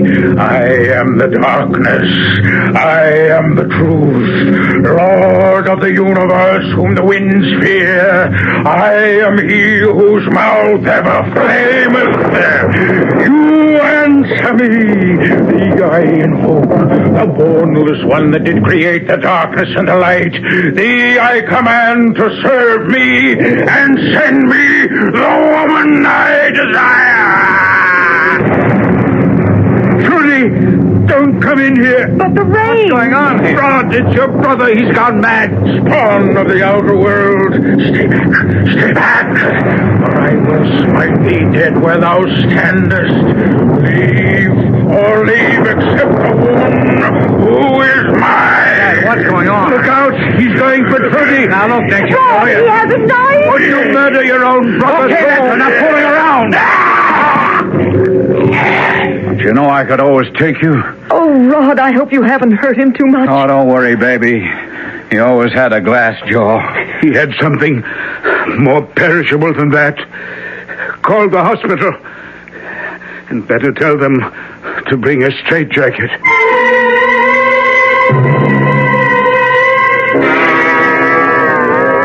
The top of the night to you, Mrs. Gideon. And what's that wee bottle in the paper bag? A little poteen? Nothing of the sort, Dr. Smart-Attic. That's a noggin of holy water blessed by me own Monsignor, which I carry with me when I come near this place ever since 3 days ago. What happened to old PJ? Did anyone ever turn up to claim him? No. Oh, by the way, while we're on the gossip column, guess who's back in the hospital? Oh, not the other one. Mm-hmm, the same. Lying in the emergency room under a deep sedation in a straitjacket. Oh, what did they bring him back here for? That's what Dr. Considine and his father, the Reverend Damon, are discussing now in the prep room. Well, if you're going to swab out the emergency, you'd better get at it fast. Well, I'll tell you something, Doctor. If I'm to be there and alone with that devil, you'll never see emergency this clean again. For I'm adding the Monsignor's holy water to me pail right now, just in case. Of course, we'll run every neurological test in the book on him under the circumstances, Reverend Damon. I'm not sure it will do any good. I'm afraid the trouble is psychiatric. Well, it has to be one or the other, unless we're to accept Mrs. Gideon's diagnosis of possession. Mrs. Gideon? Oh, I remember now.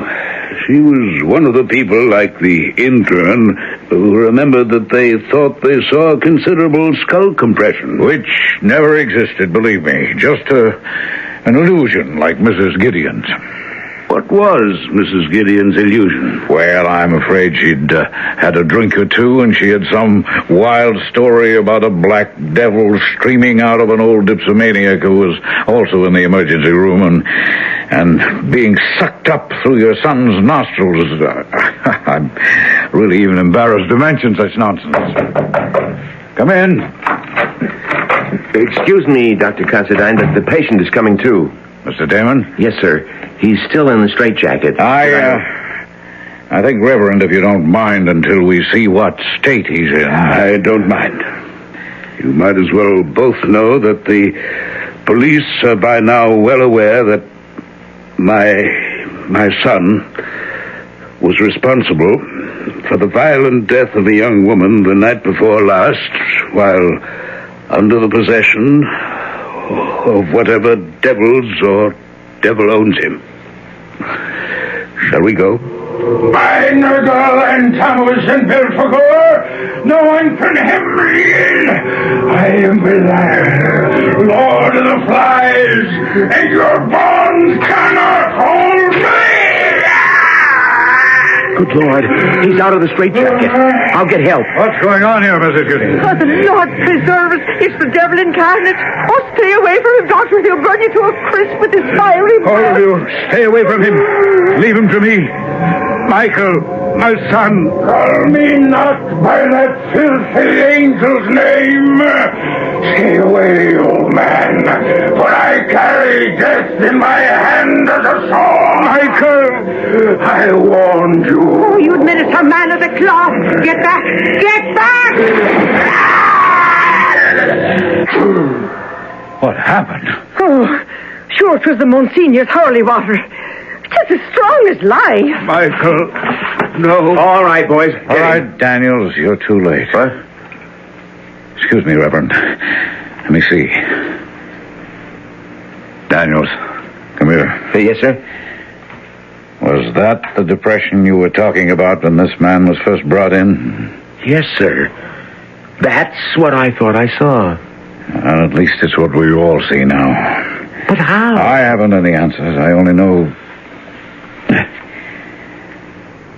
I'm sorry, Reverend Damon, but your son is dead. He hasn't been my son since his first visit here.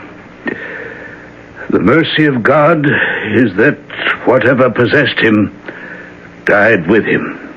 Thanks to this lady here. Oh, if I hadn't had the holy water, Oh, the Lord does move in mysterious ways. Don't he, Reverend Sir?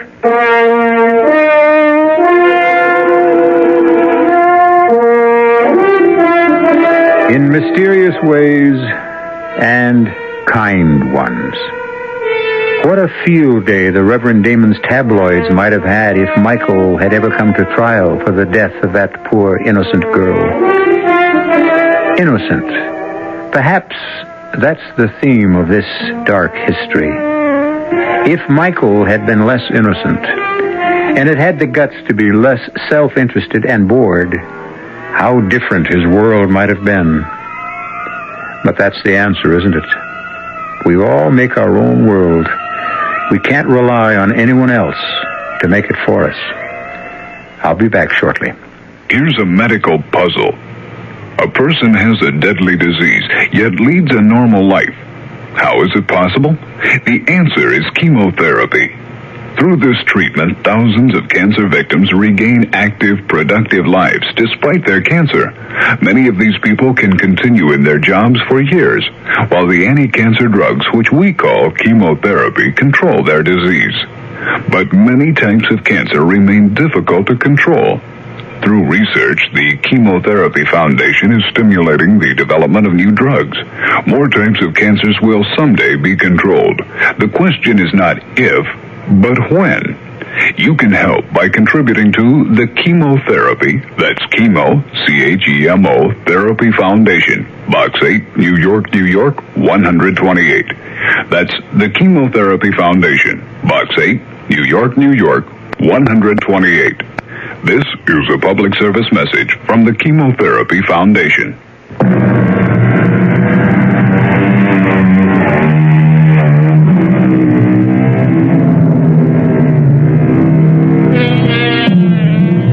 I suppose I should resist the impulse, but I have to admit I can't.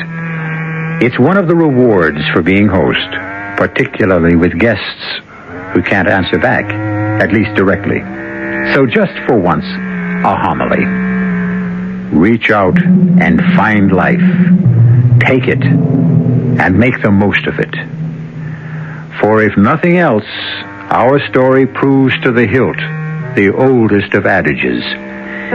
If you don't, the devil finds work for idle hands to do.